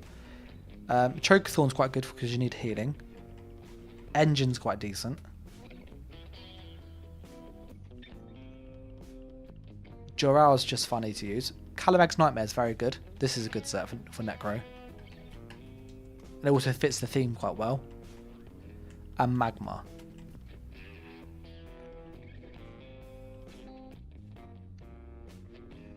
I think, let's look at our regens. Obviously we haven't got any like glyphs on and stuff. I was going to put on race against time on the front bar just to be able to proc the wretched when it's on.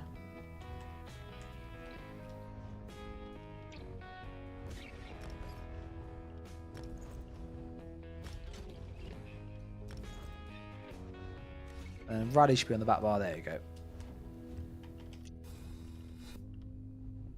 So with the wretched, without glyphs and stuff, we need to be in combat. We've got 1,000 regen not in combat.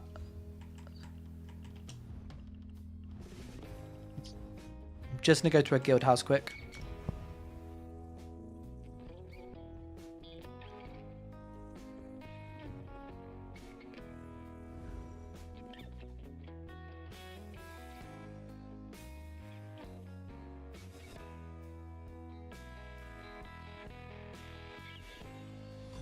So we're at the guild house here quick.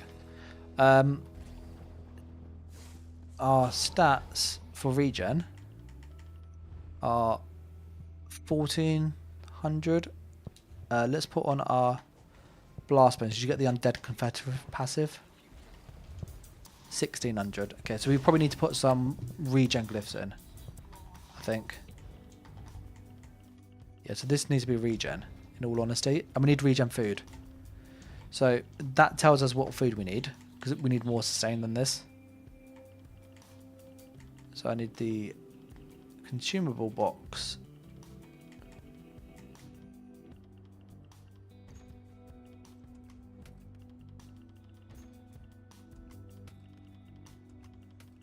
Hester's lunchbox. So I reckon we'll probably need to use citrus fillet, because we need the extra magic will help with our damage. Our stamp will be a bit lower, but death dealers will fix that once we're in combat, so that won't be an issue. So we have 1400 there, 1800, so that's pretty good actually. 2000 with the ghost up or the blast bones.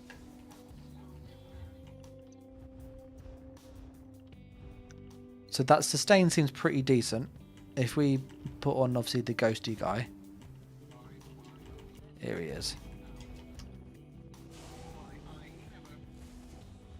Yeah, so we've got 2000 magical recovery, so that's pretty good with no potion. Which means we could then go with get the arcane, and that could be a spell damage. So let's enchant all of our stuff now and sort our attributes out. Physical arm. I would go prismatic. It's like the most stat dense one. You need the stam nowadays with how much like snares and stuff there are. And the weapon, I would probably go with absorb stamina, just to proc sauntered, or foulness is quite good, or poison. They're good ones to use too.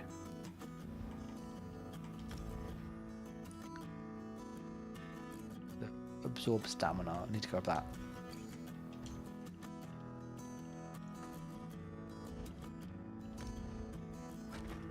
That means we'd have access to my major and minor breach. This should be charged, I think, for the sustained damage.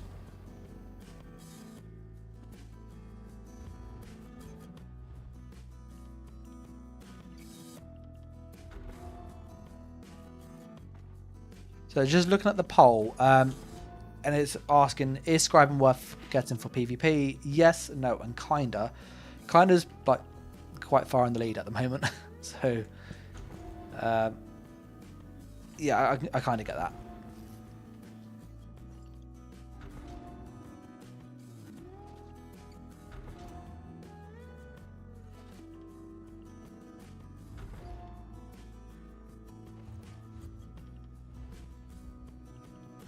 Now, I would probably use, just looking at what we need, we will probably need a bit more defense. So engine gun will be quite fun. The nightmare is just good for thematic, so I'll probably go with this just for like themes. Because it's actually still quite a decent monster set.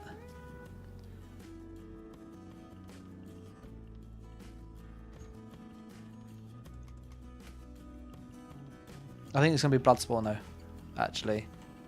Just thinking about what we need on the build. We need that extra resistance. Because my feel is that we're probably going to have around 25, 26k resist. Yeah, 26. So with that Bloodspawn it's 30k, and we need that resistance on a Necro. And then with Resistant we'll go up to like 30k when we're low health. Bloodspawn 33, 34k. So this would... Bloodspawn would give us the mitigation we need.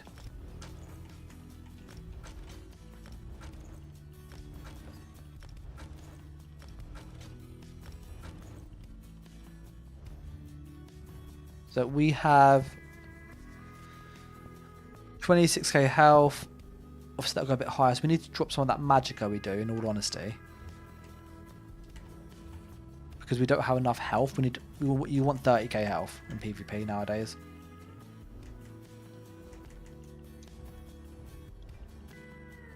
And with this setup you could change one of these sets for like damage. So let me go and get a attribute respec.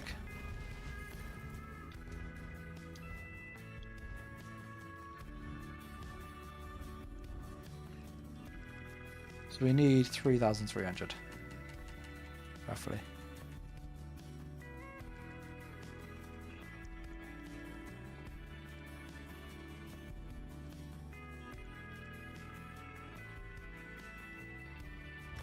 Okay, so that gives us 30k. So we've got a good amount of health now to start with. We're going to go with the Lava Mundus.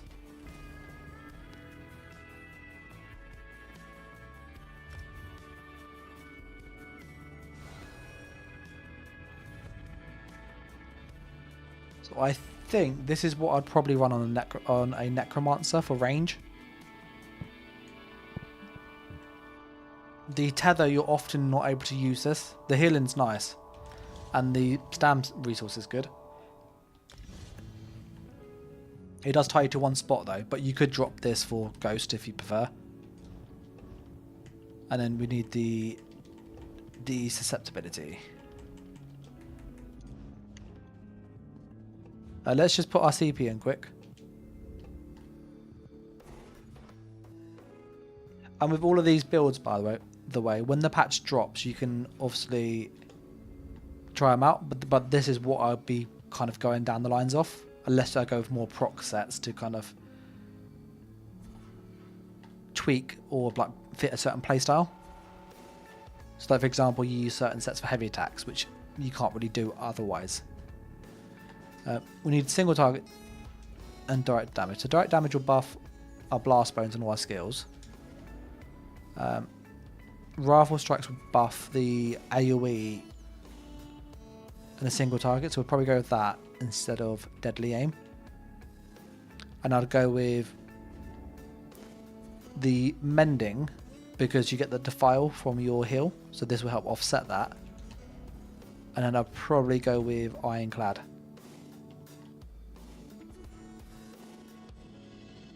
Obviously get the yellow ones as you go through.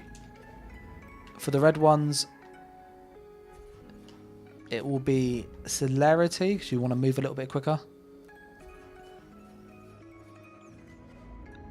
And then we'll go over to here and grab the Pain's Refuge and the usual ones. So Sustained by Suffering, Pain's Refuge, and Survival Instincts. And this is kind of like the red CP done.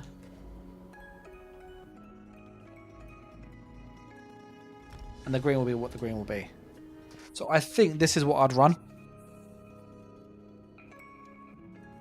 Thinking how the class will play, we would have our spammable. We would have our burst skill, would have a stun that we don't normally have, so this would help with Defile. So you got the Defile here, the Defile here. You can obviously change this Defile, so we probably will do that actually, because that should be given our Defile. We've got armor buff, debuff, and mortal coil. So let's go change that quickly. This is what I'm checking, because with the stuff like fully set up, you can kind of see where the overlap is now.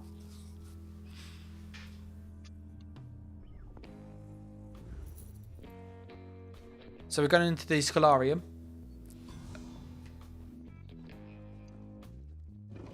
And then I want to go and have a look to see, can we make any of these skills better? So the Willed Soul, we want the stun, the dot, but we don't need the Defile.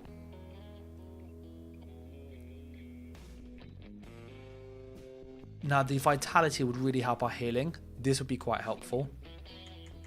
The Cowardice would reduce their damage and their healing, so that might be a good way around this actually. I'm going to go with Cowardice, I think. Because I've got the Breach already. Because if they've got lower weapon and spell damage, their healing will be reduced.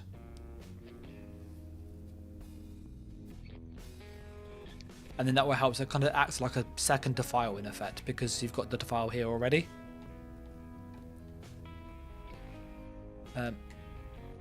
Could that be our spammable instead though? That's the other option. If we make this our spammable, we don't have a stun. So I don't think it's worth it. I think this has to be the stun. Stam Necro is pretty decent, in all honesty. I think there isn't anything in here that I think would aid Stam Necro massively. You could change this to be the heal, possibly on your Stam Necro, and do something like this. And then this would be your heal instead of resistant flesh. So you don't get that Defile on you, and you also get major vitality. So Stam Necros might use this instead. I can't see any of the other ones being good. The Torchbearer, as we said earlier, could be a replacement for Vigor. So if you did this, you've got a Vigor that heals you and allies and gives you a cleanse, or you can make it give you the armor as well. So it's literally a Vigor with a cleanse, or you can make it give you some resistance. Just looking what else you could use. I can't see much that we would run that's different to this. The resistances are what the resistance is like. They're okay because you've got Bloodspawn on top of that. Then the damage, let's get a potion quickly and put on a damage potion. Just check what the glyphs are on.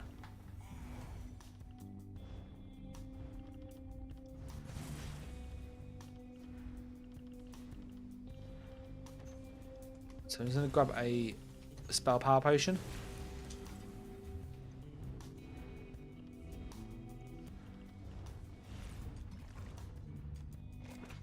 With our damage buff on, our spammable is 7.5k.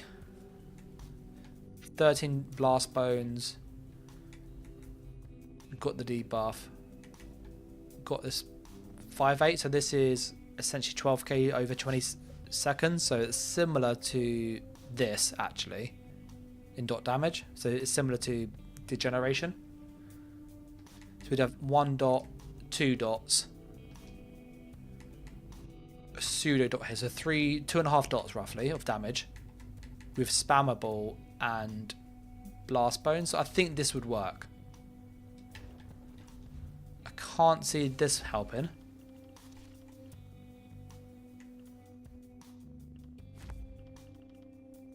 Those won't really help massively there. Do we have anything that can give us a snare? This we don't actually have. So no snares there. Yeah, I think looking at Necromancer, this is probably the best setup we're going to get. with this system. So I'm going to jump into Imperial City just to show you the stat page. And then kind of what the tooltips will look like. This will give you an idea. And then the last class we have left to do is Templar, which I'll look at in a moment, if there's time.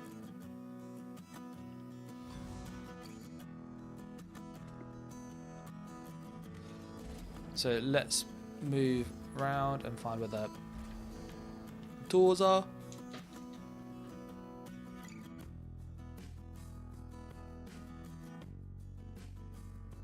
Looking at the poll, so I was asking, is scribing worth getting for PvP?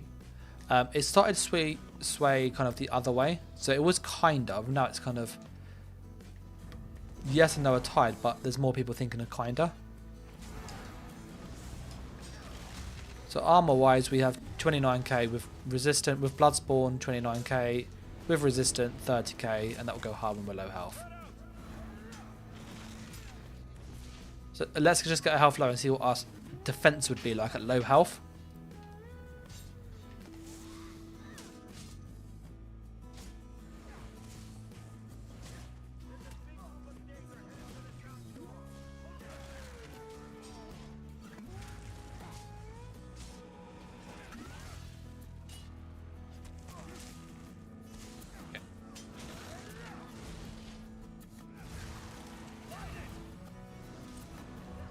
So we have 32,000 resistance. So we actually have pretty decent resistances on this.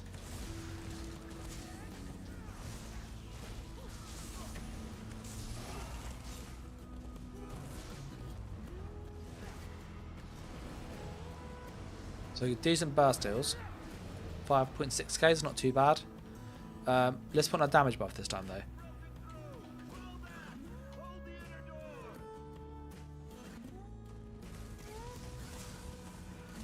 Our burst deal is 6.5k, 6.1, 9k crits, so not the biggest burst deal, but we got the coil. We might want to run the ghost then.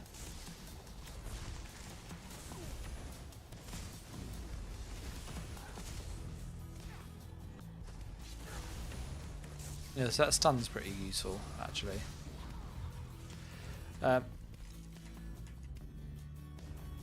Let's put on our sustain buffs and see what our sustain looks like in Cyrodiil and the Icy.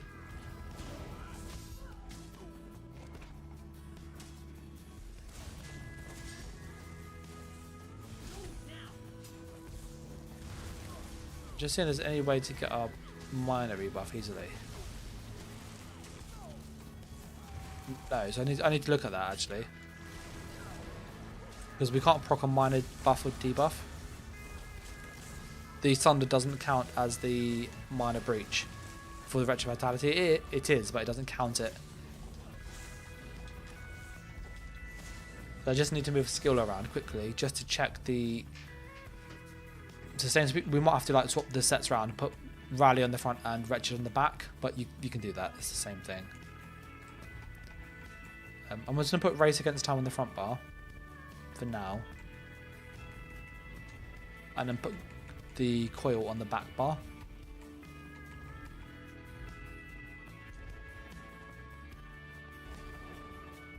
So I'm just checking the stats of how this looks.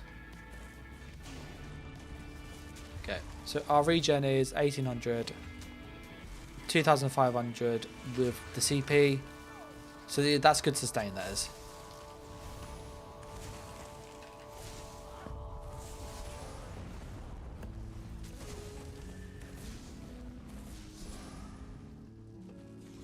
And then, yeah, 9.5k crits. That's decent. Okay, looking at the Arcanist then. So I think I'm going to jump out. That's giving me an idea of what the damage is going to be okay. What a lot of pen behind us. So we've got 4 there, plus we have the major pen there, and then we've got the minor breach as well. So you've got like 9k, so it's 13,000 pen. So it's pretty okay.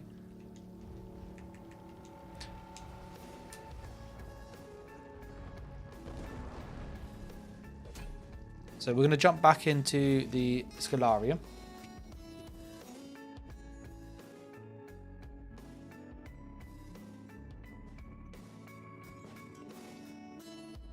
So we're going to go back to the Scholarium now. And then kind of just touch on the Necro quickly. And I think it's just Templar next. And then that would have been like every class and how you might use the skills in an actual build. Because my logic is it has to be better. If it's not better than what we currently have, we shouldn't be using it.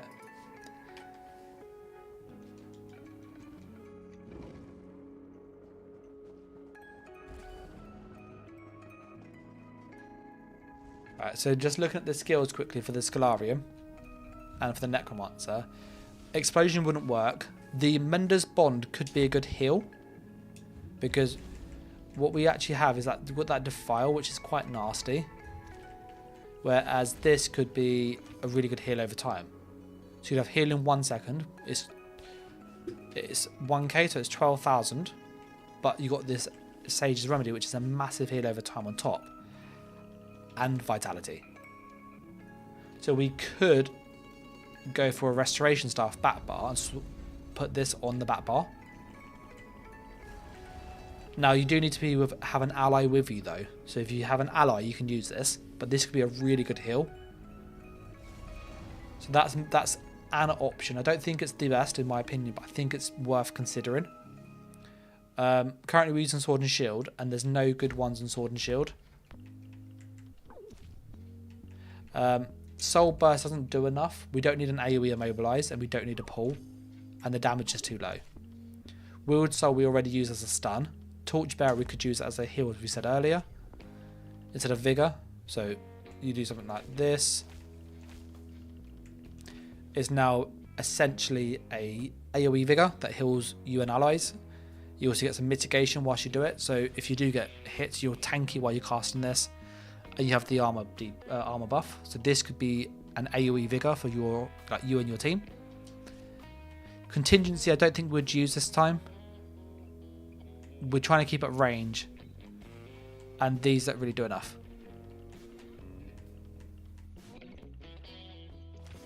So yeah, I wouldn't use that. And Trample you can kind of throw in anything. It's very fun to use, but it's not the best.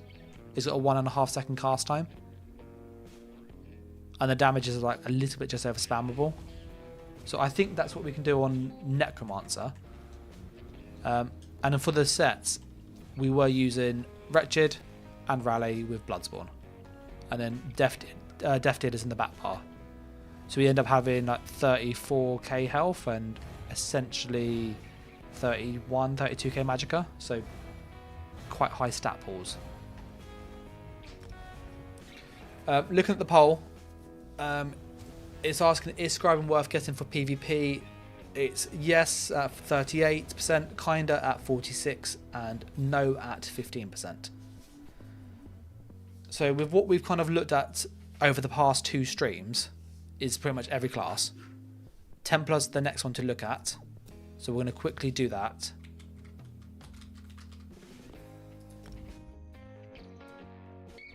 And then we have a good idea, and they've all been Dark Elf as well for that kind of like balance. Templar.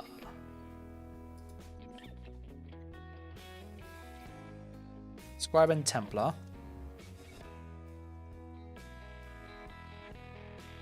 And I think this kind of gives us a really good idea of, are they worth using? What I can then do with them all set up is look at an Oakensole version and go, could you use it on an Oakensole build? I think you had to have more use on Oakensole actually for a lot of these things.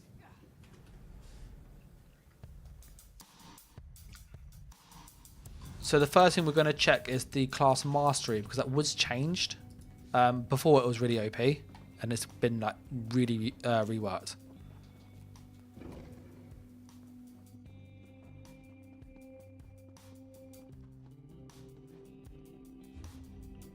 I'm just going to sort out my HUD quick, because it always bugs me.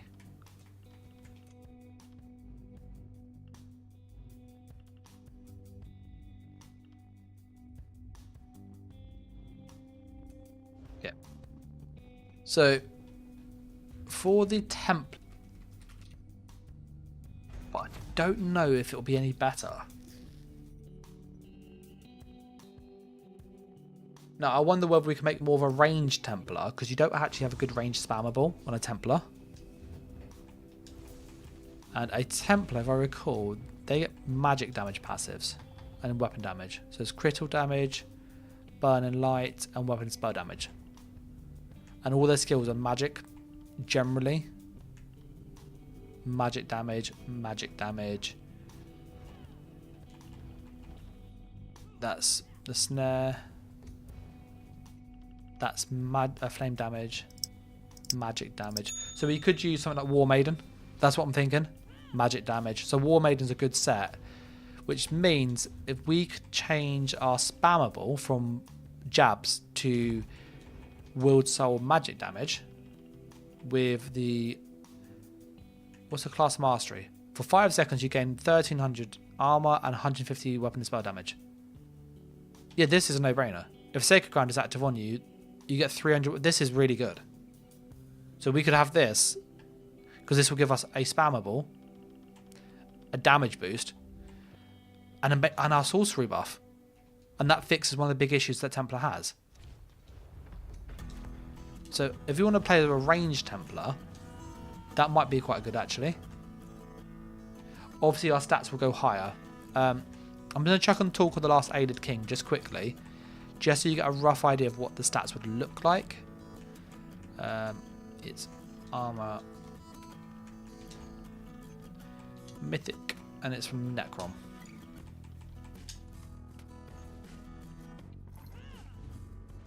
Obviously the damage will go up much higher.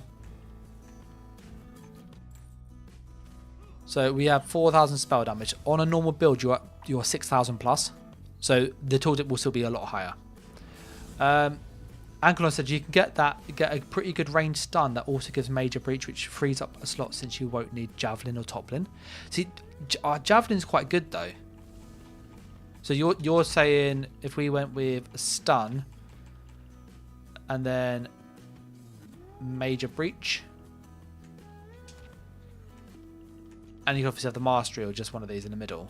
You could have like a dot if you want, for example.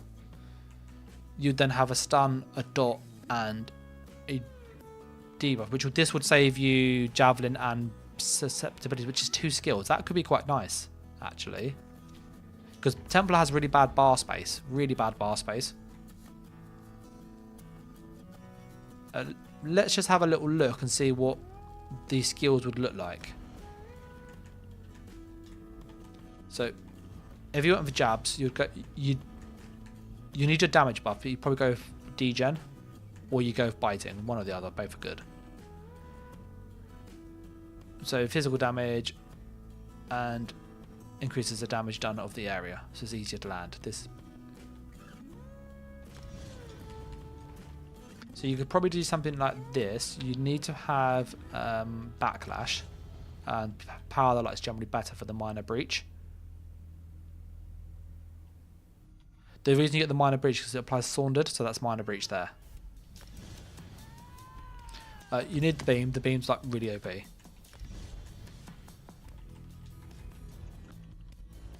On the back bar, we will have... Let me put this on the front bar quick. On the back bar, you need your rune. Sacred Ground. So when cast... This is your thing that works with your class mastery. So when you class in Cleansing, Ritual, Rune Focus, or Rite of Passive. So that's our buff here. And then increases healing done, or increases the duration and causes you to magic. So one's Magicka, one's Stand. We'll go with Magicka. You've got the Cleanse.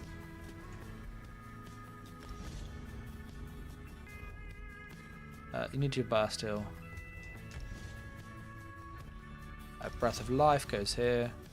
You need Race Against Time. That should be Honor the Dead. I don't know why I put Breath of Life. That should be Honor the Dead. It is late. Yeah, don't use Breath of Life, it's bad. You want degen for the damage buff. And then you'd want Race Against Time. And then probably Vigor, because Vigor's good, like, on every build. I think this is what you could probably do. This might actually be somewhat viable, Because you've got spammable, burst steal, stun, stroke, armor debuff in one skill, very useful. Fixes 2 problems instantly. You've got your access to then your cleanse. And obviously you can pick whichever morphs you want. And your execute. As a Templar, you obviously need access to sweep. Sweep's very good. The only thing you would struggle with is you need to get into the melee range to do this, so you don't have the gap close. That's the one thing you will be lacking. But this could work. What else? What other skills are there that we could use? You'd normally use lightning staff or dual wood front bar, ice staff back bar typically.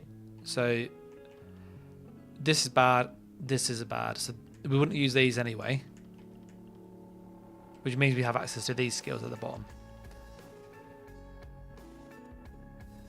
So willed soul, that if that's our stun and our dot and our debuff, we save a lot of bar space, but we don't have a gap close. So I'm just wondering whether if this wasn't a stun, this was something different. So this was our spammable instead. Because jabs is good, but I wonder whether this would be a better choice. Because then what that becomes, just thinking of our front bar, this is our spammable with a dot and our debuff, which then means we can then run, because we've got breach still, we could then run a gap close. So use something like toppling charge, which is our stun. So in this way, what we can then do is get into melee if we wish. Obviously, this wouldn't work well if you are trying to play at range, because you don't have jabs. So it would be a bit awkward, I think, doing this. Because you kind of need this. You kind of need to power the light, top lane, jab, jab, jab, jab, jab. And if you're not going to do jab, jab, jab, jab, jab, you're then going to be sitting at range, at which point you don't need toppling. So let's look at the idea of if we did this without toppling. So we stayed at range. Because there's no reason why we can't do this. We've got a good range spammable. We can then use a range stun. So where's Javelin? We could change toppling to Aurora Javelin. So I'm just thinking about how we could tweak how the class plays with the new scribing system. We need utilities, skill respect.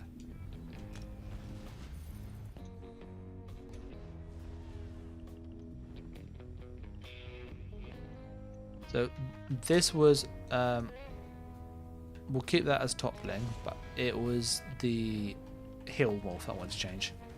There we go. So if we change the toppling to Javelin, hey, you're at Barton. We could then go with Aurora Javelin. Stuns the enemy for longer instead of knocking back. The knockback's more useful. We could then play at range. Because this is 6,100. Obviously, if you compare this is 2-8. I think you get 3 hits. So you get 8, 16, 24. So you get about 8,000 spammable. This is obviously 2,000 less, but this is AoE, so it misses a lot. And this has a dot with it, plus a debuff. Yeah, it's been a while, Barton, for sure. It has been a while. Yeah, I'm just thinking for range, like jabs is good because it's melee. Melee skills always hit harder than range. So let's compare it to crushing weapon. Please note the build, like the sets, aren't on this. We're just checking that tooltip to tooltip. So 6.5, 6.1. So it's only 400, so it's not a big difference. So yeah, I think if we did this would give us an extra dot, plus another dot. It's got 2 dots there now. we would then have the ability to throw people back and then also beam them. So I think this could work as a way to kind of amplify the class. Beyond that, I can't see what else you would use, in all honesty. Obviously, you have the swap and vigor out for this. Like, this is one option. Healing Torch is one of my favourite skills, as you can probably tell. Because it's basically just a vigor. It's an AoE vigor. So we could use this instead of vigor. And we could use the magic soul. And the magic soul could do two jobs. It can either be a ranged spammable, or we could use it to save bar space and use it as a stun, a dot, and a breach. So if we did it as the stun version, you could then put on jabs and drop the spammable and put this here. So you got a stun this time and also your armor debuff. And you got jabs. You don't have a gap close though, so that's the only thing that you lack with this version. But you do have a lot more stuff than you normally would. And obviously you might want to switch maybe Ritual for like Live in Dark, for example. That's quite a good skill.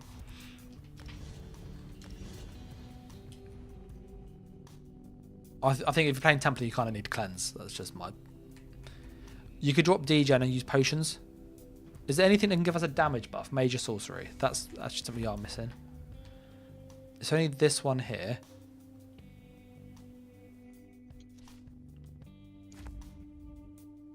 No sorcery there. No sorcery there. And no sorcery there.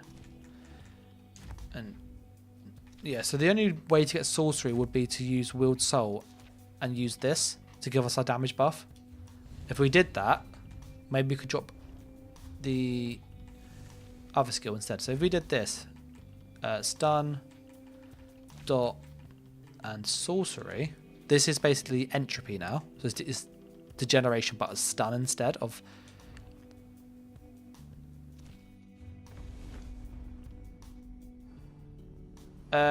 Alkion says, is the change to spear shards any good? This is spear shards. Send spears into heavens, magic damage to enemies every 1 second. You can synergize, ally can synergize with it. You got blazing to damage dealt, and luminous. The hit's quite nice. So 7,100 is a pretty good spammable hit. So if you compare that to, let's look at Elemental Ring. It should also route right away, but let's have a little check with the thing. So initial hits and enemies are immobilized.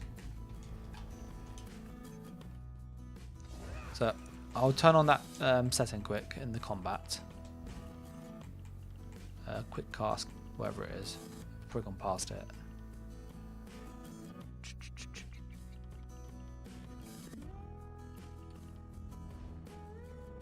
So it was in combat. Was it in gameplay?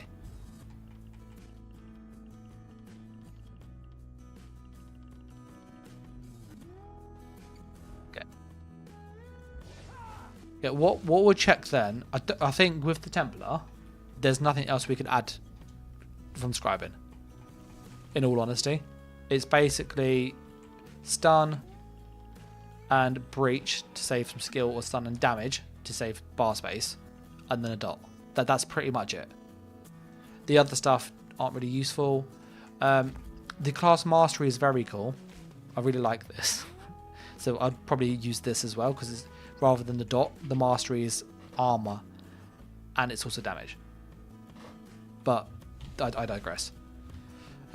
With the changes to shards, I'll have a little look to see, does it do it instantly, or does the shard need to hit the floor, if that makes sense? Because that will change how responsive it feels.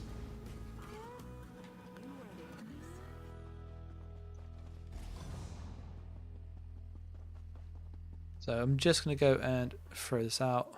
Ready? So I'll push the button. Oh, that's delayed, that is.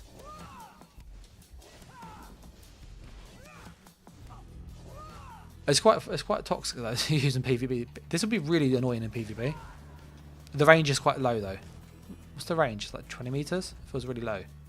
28. Oh no, it's pretty far.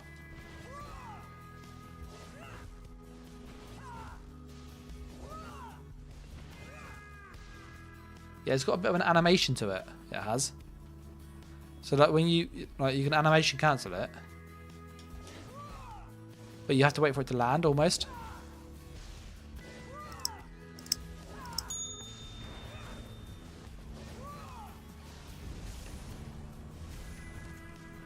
Yeah, I'm not sure I like that change. I don't think it's gonna make much difference. It's more gonna be used to just root people now. Like in PvP, people will use that instead of bombard. Bombard is the acid spray here, but so now it's just an AoE that you can just chuck at range. It's going to be really annoying. Yeah, I think that's all we can do with Templar though on this, in all honesty. You think it would work for being able to land jabs? I don't really have issues landing jabs itself. If you mean to throw it and then jab, so have like some pseudo burst, I can try that. I'm not quite sure if it would though. Let's look at the timings. So push it and then jab. Oh, they kind of line up actually a little bit. So you could probably throw jabs and then discharge and then into jabs. So yeah, that would work if you were trying to do that.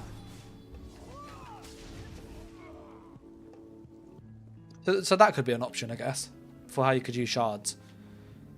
I'm still not convinced on it, but the damage is too low. And because it's got the damage over time, they're not going to increase the initial hit.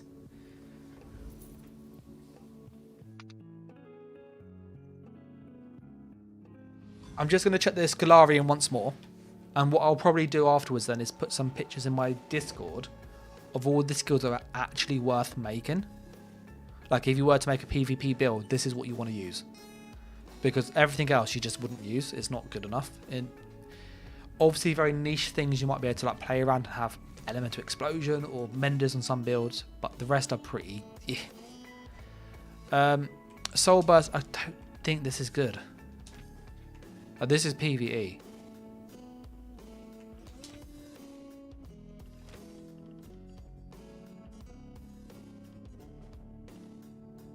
Nair's quite nice. Like in PvE, you do like pull, snare.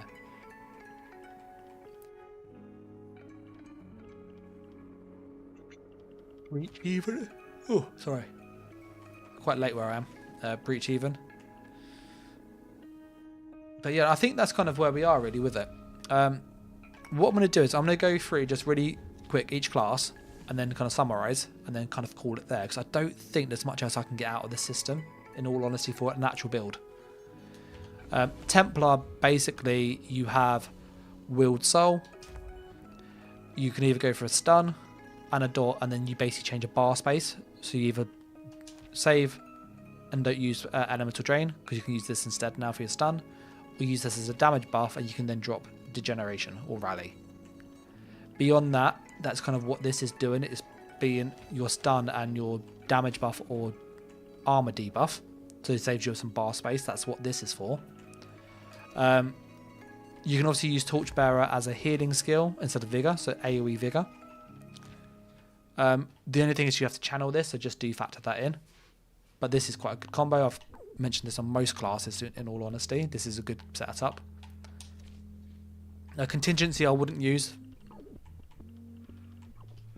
So that's kind of it for Templar. There's not much you can add, in all honesty, to it. We're just going to quickly switch to each class and just show you the key highlights. Obviously, if someone wants to timestamp it or whatever, that would be quite helpful. But yeah, like this is the key highlights. So Necromancer, Templar was just Willed Soul.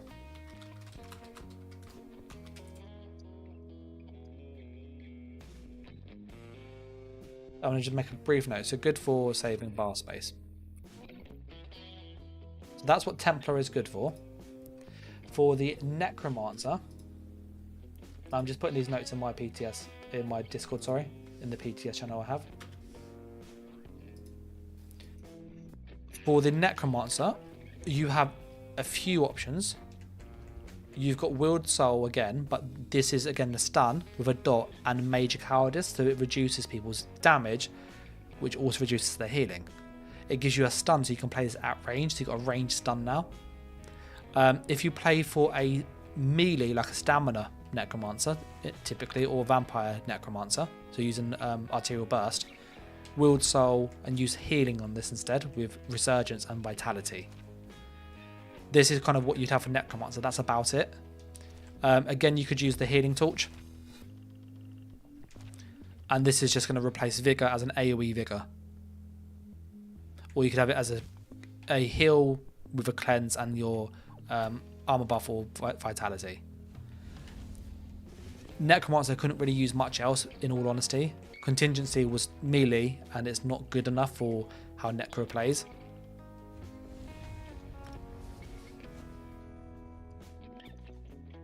Barton says, am I still Northern American server? I play on EU primarily, but I do have an account on NA that I switch to from time to time.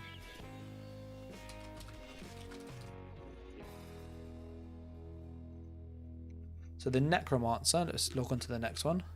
Arcanist. The Necromancer was Willed Soul.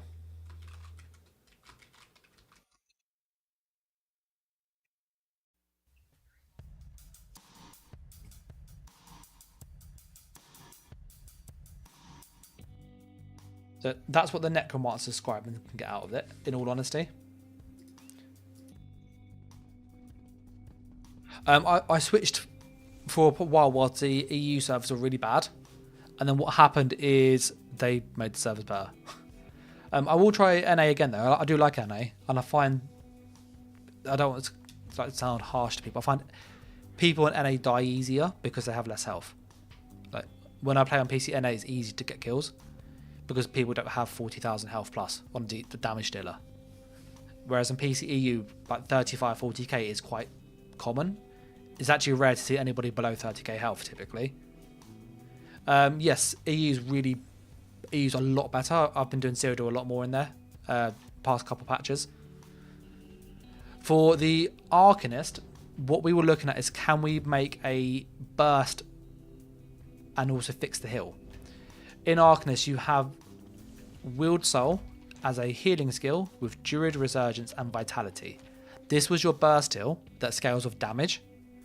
Yes, it's 4,600, but this has 1,000 Magicka recovery back, and you get 1k stam. So this ends up being a really good burst heal that scales with damage. When I was using it, it was giving me anywhere from 8,000 to like 12,000 crits. So it's 8,000 normal and 12k crit. It was so much healing. So this is a really, really good burst heal. Yeah, I remember doing BGC over there. When this was buffed, this was 6,400 weapon damage to this build, and this was around a 16,000 tooltip, the heal that we had. The other skill was Alfred's Contingency. This was good. You could use this with fire damage, and then Warrior's Opportunity, so it gets another 2,000 on top, and then Stam and Mag regen from the Intellect. So you end up having a 9,000 delayed burst skill that you can then cast into Flail. So then you could do this with Flail, you actually have a good amount of damage. So what we would do is cast this, then cast Flail, and then both proc. The only thing is you have to obviously be around them like this. So when you do it, you kind of need to be close enough to hit them. But this gave you a lot more burst, and you could do things like Contingency, Heavy Attack into Flail. And then all of that would land at once. So that will give you some good burst, which Arcanist again lacks. So that was the best use for Arcanist in my opinion. You could have a Crux generator instead. So you could go for Willed Soul, use something like physical damage, Crux generation, and then a debuff of your choice, but you don't have the execute. So if you did this, you could use Executioner instead. So you go over like Defile. So you've got a spammable with Defile that gives you Crux. That was the other way that you may want to use it. I wouldn't use it personally like this. I think Flail's better. That's 8k almost, that tooltip. This is 7,500. It's only 400 less. Moving on to the next class. So Arcanist was Wield Soul, and that was acting as a Bursteel with Contingency as a pseudo burst skill.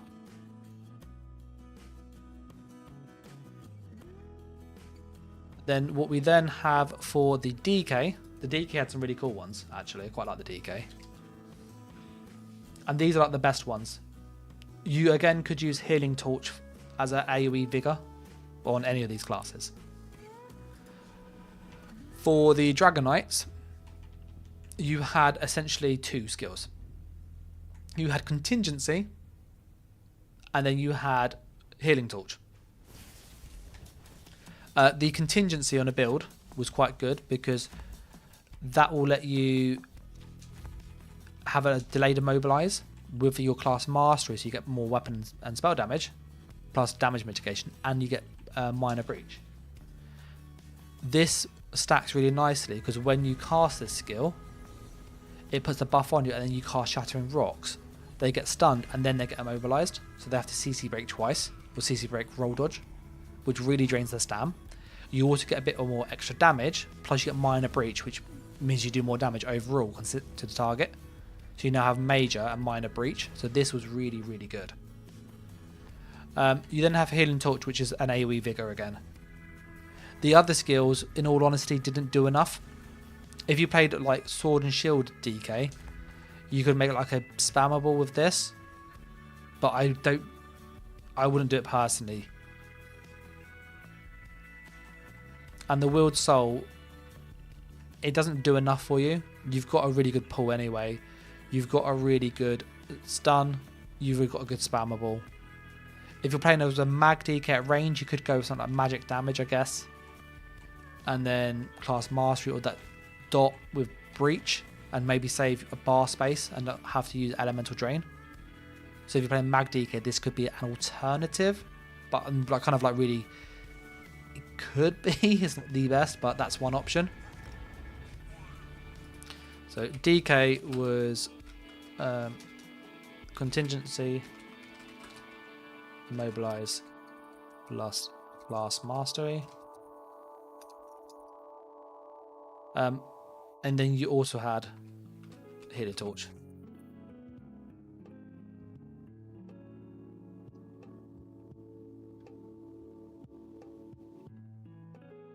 So I'm just writing a note. So Wield Soul from Mag DK. When you got the Nightblade next.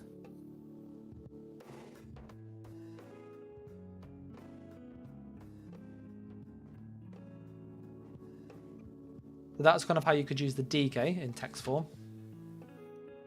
For the Nightblade, you didn't have many options, in all honesty. If you want to play a Magicka Nightblade, ignore the bow. That's not going to help. If you're playing as a Magicka Nightblade, you would then use, in my opinion, Wield Soul.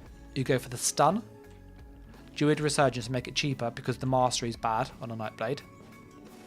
You could get a dot if you want more sustained damage, but I think the sustain is better. And then Defile, which will help you get those executes because people can't heal as much. So then Dazing Soul on the Nightblade gives you the stun that you lack at range. So you've now got a range stun, which means we've got a range immobilize and a range stun. So we've got really good crowd control at range again. And the old Magicka Nightblade used to play like this, so this is really good to get this back. You like to attack Weave Solar Souls and then go for big spec bows with the stun. So you get some really good burst at range again. And then obviously on the back bar, you could use Healing Torch in group play, but I wouldn't. You're generally cloaking too much. And we tried looking at Contingency for like ganking and bombing. It didn't do enough, in all honesty. If you were to try and bomb and gank, Elemental Explosion can be nice in group bombing. That's about it. The rest of the skills, though, in all honesty, didn't do enough.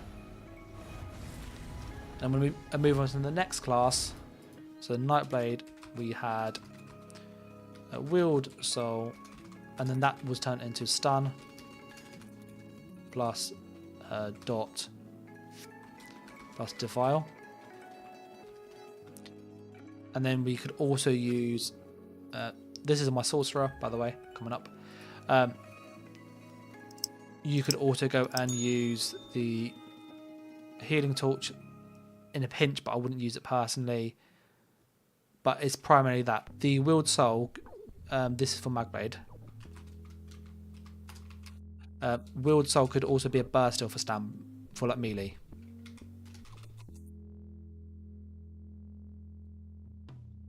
The Vault was an escape tool for bow snipers. And then you had Elemental Explosion for group bombing. So as you probably see, Nightblade actually gets the most options with this system, I think, for like different playstyles. For Sorcerer, you don't really have many options. You basically have Willed Soul, shock damage, class mastery, and then you either go Resolve to then drop the monster set and run a different monster set, or you go with Breach to drop minor elemental susceptibility and then have an extra bar space. Those are the options. Or Sorcery again. Beyond that, everything else that you have in your class kit is better than what's with these skills that could make. There's obviously niche examples, so like if you tried to do range bombing on a Sorcerer with the Destro ult, Elemental Explosion could be quite fun. But again, it's very niche, it's not like you're going to use it every time. Healing Torch, if you were going to go with Willed Soul, for example, shock damage, class mastery, and then Breach, if you did this, you would be able to save a bar space, which means this is now your spammable with also your armor debuff. You can then drop the armor debuff and run Healing Torch on the back bar. That was the other way to run this. So the Shock and Soul basically lets you drop the monster set for something else if you use Resolve on the bottom one, or it lets you go and free up a bar space if you use it to give the debuff for Armor Pen. Beyond that, there's not much else for Sorcerer.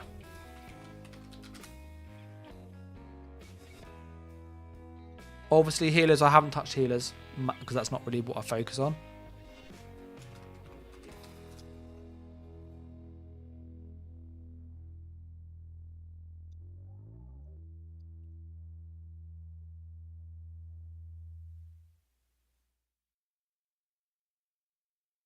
That's what Sorcerer gets out of this system. And then for Magical Warden, which I think is the last one, this is what Magical Warden gets out of this system.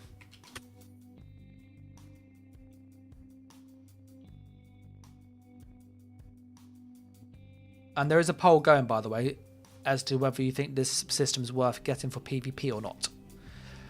For Magical Warden, what you have is Willed Soul again. So you might notice this is a pattern. This is the best skill.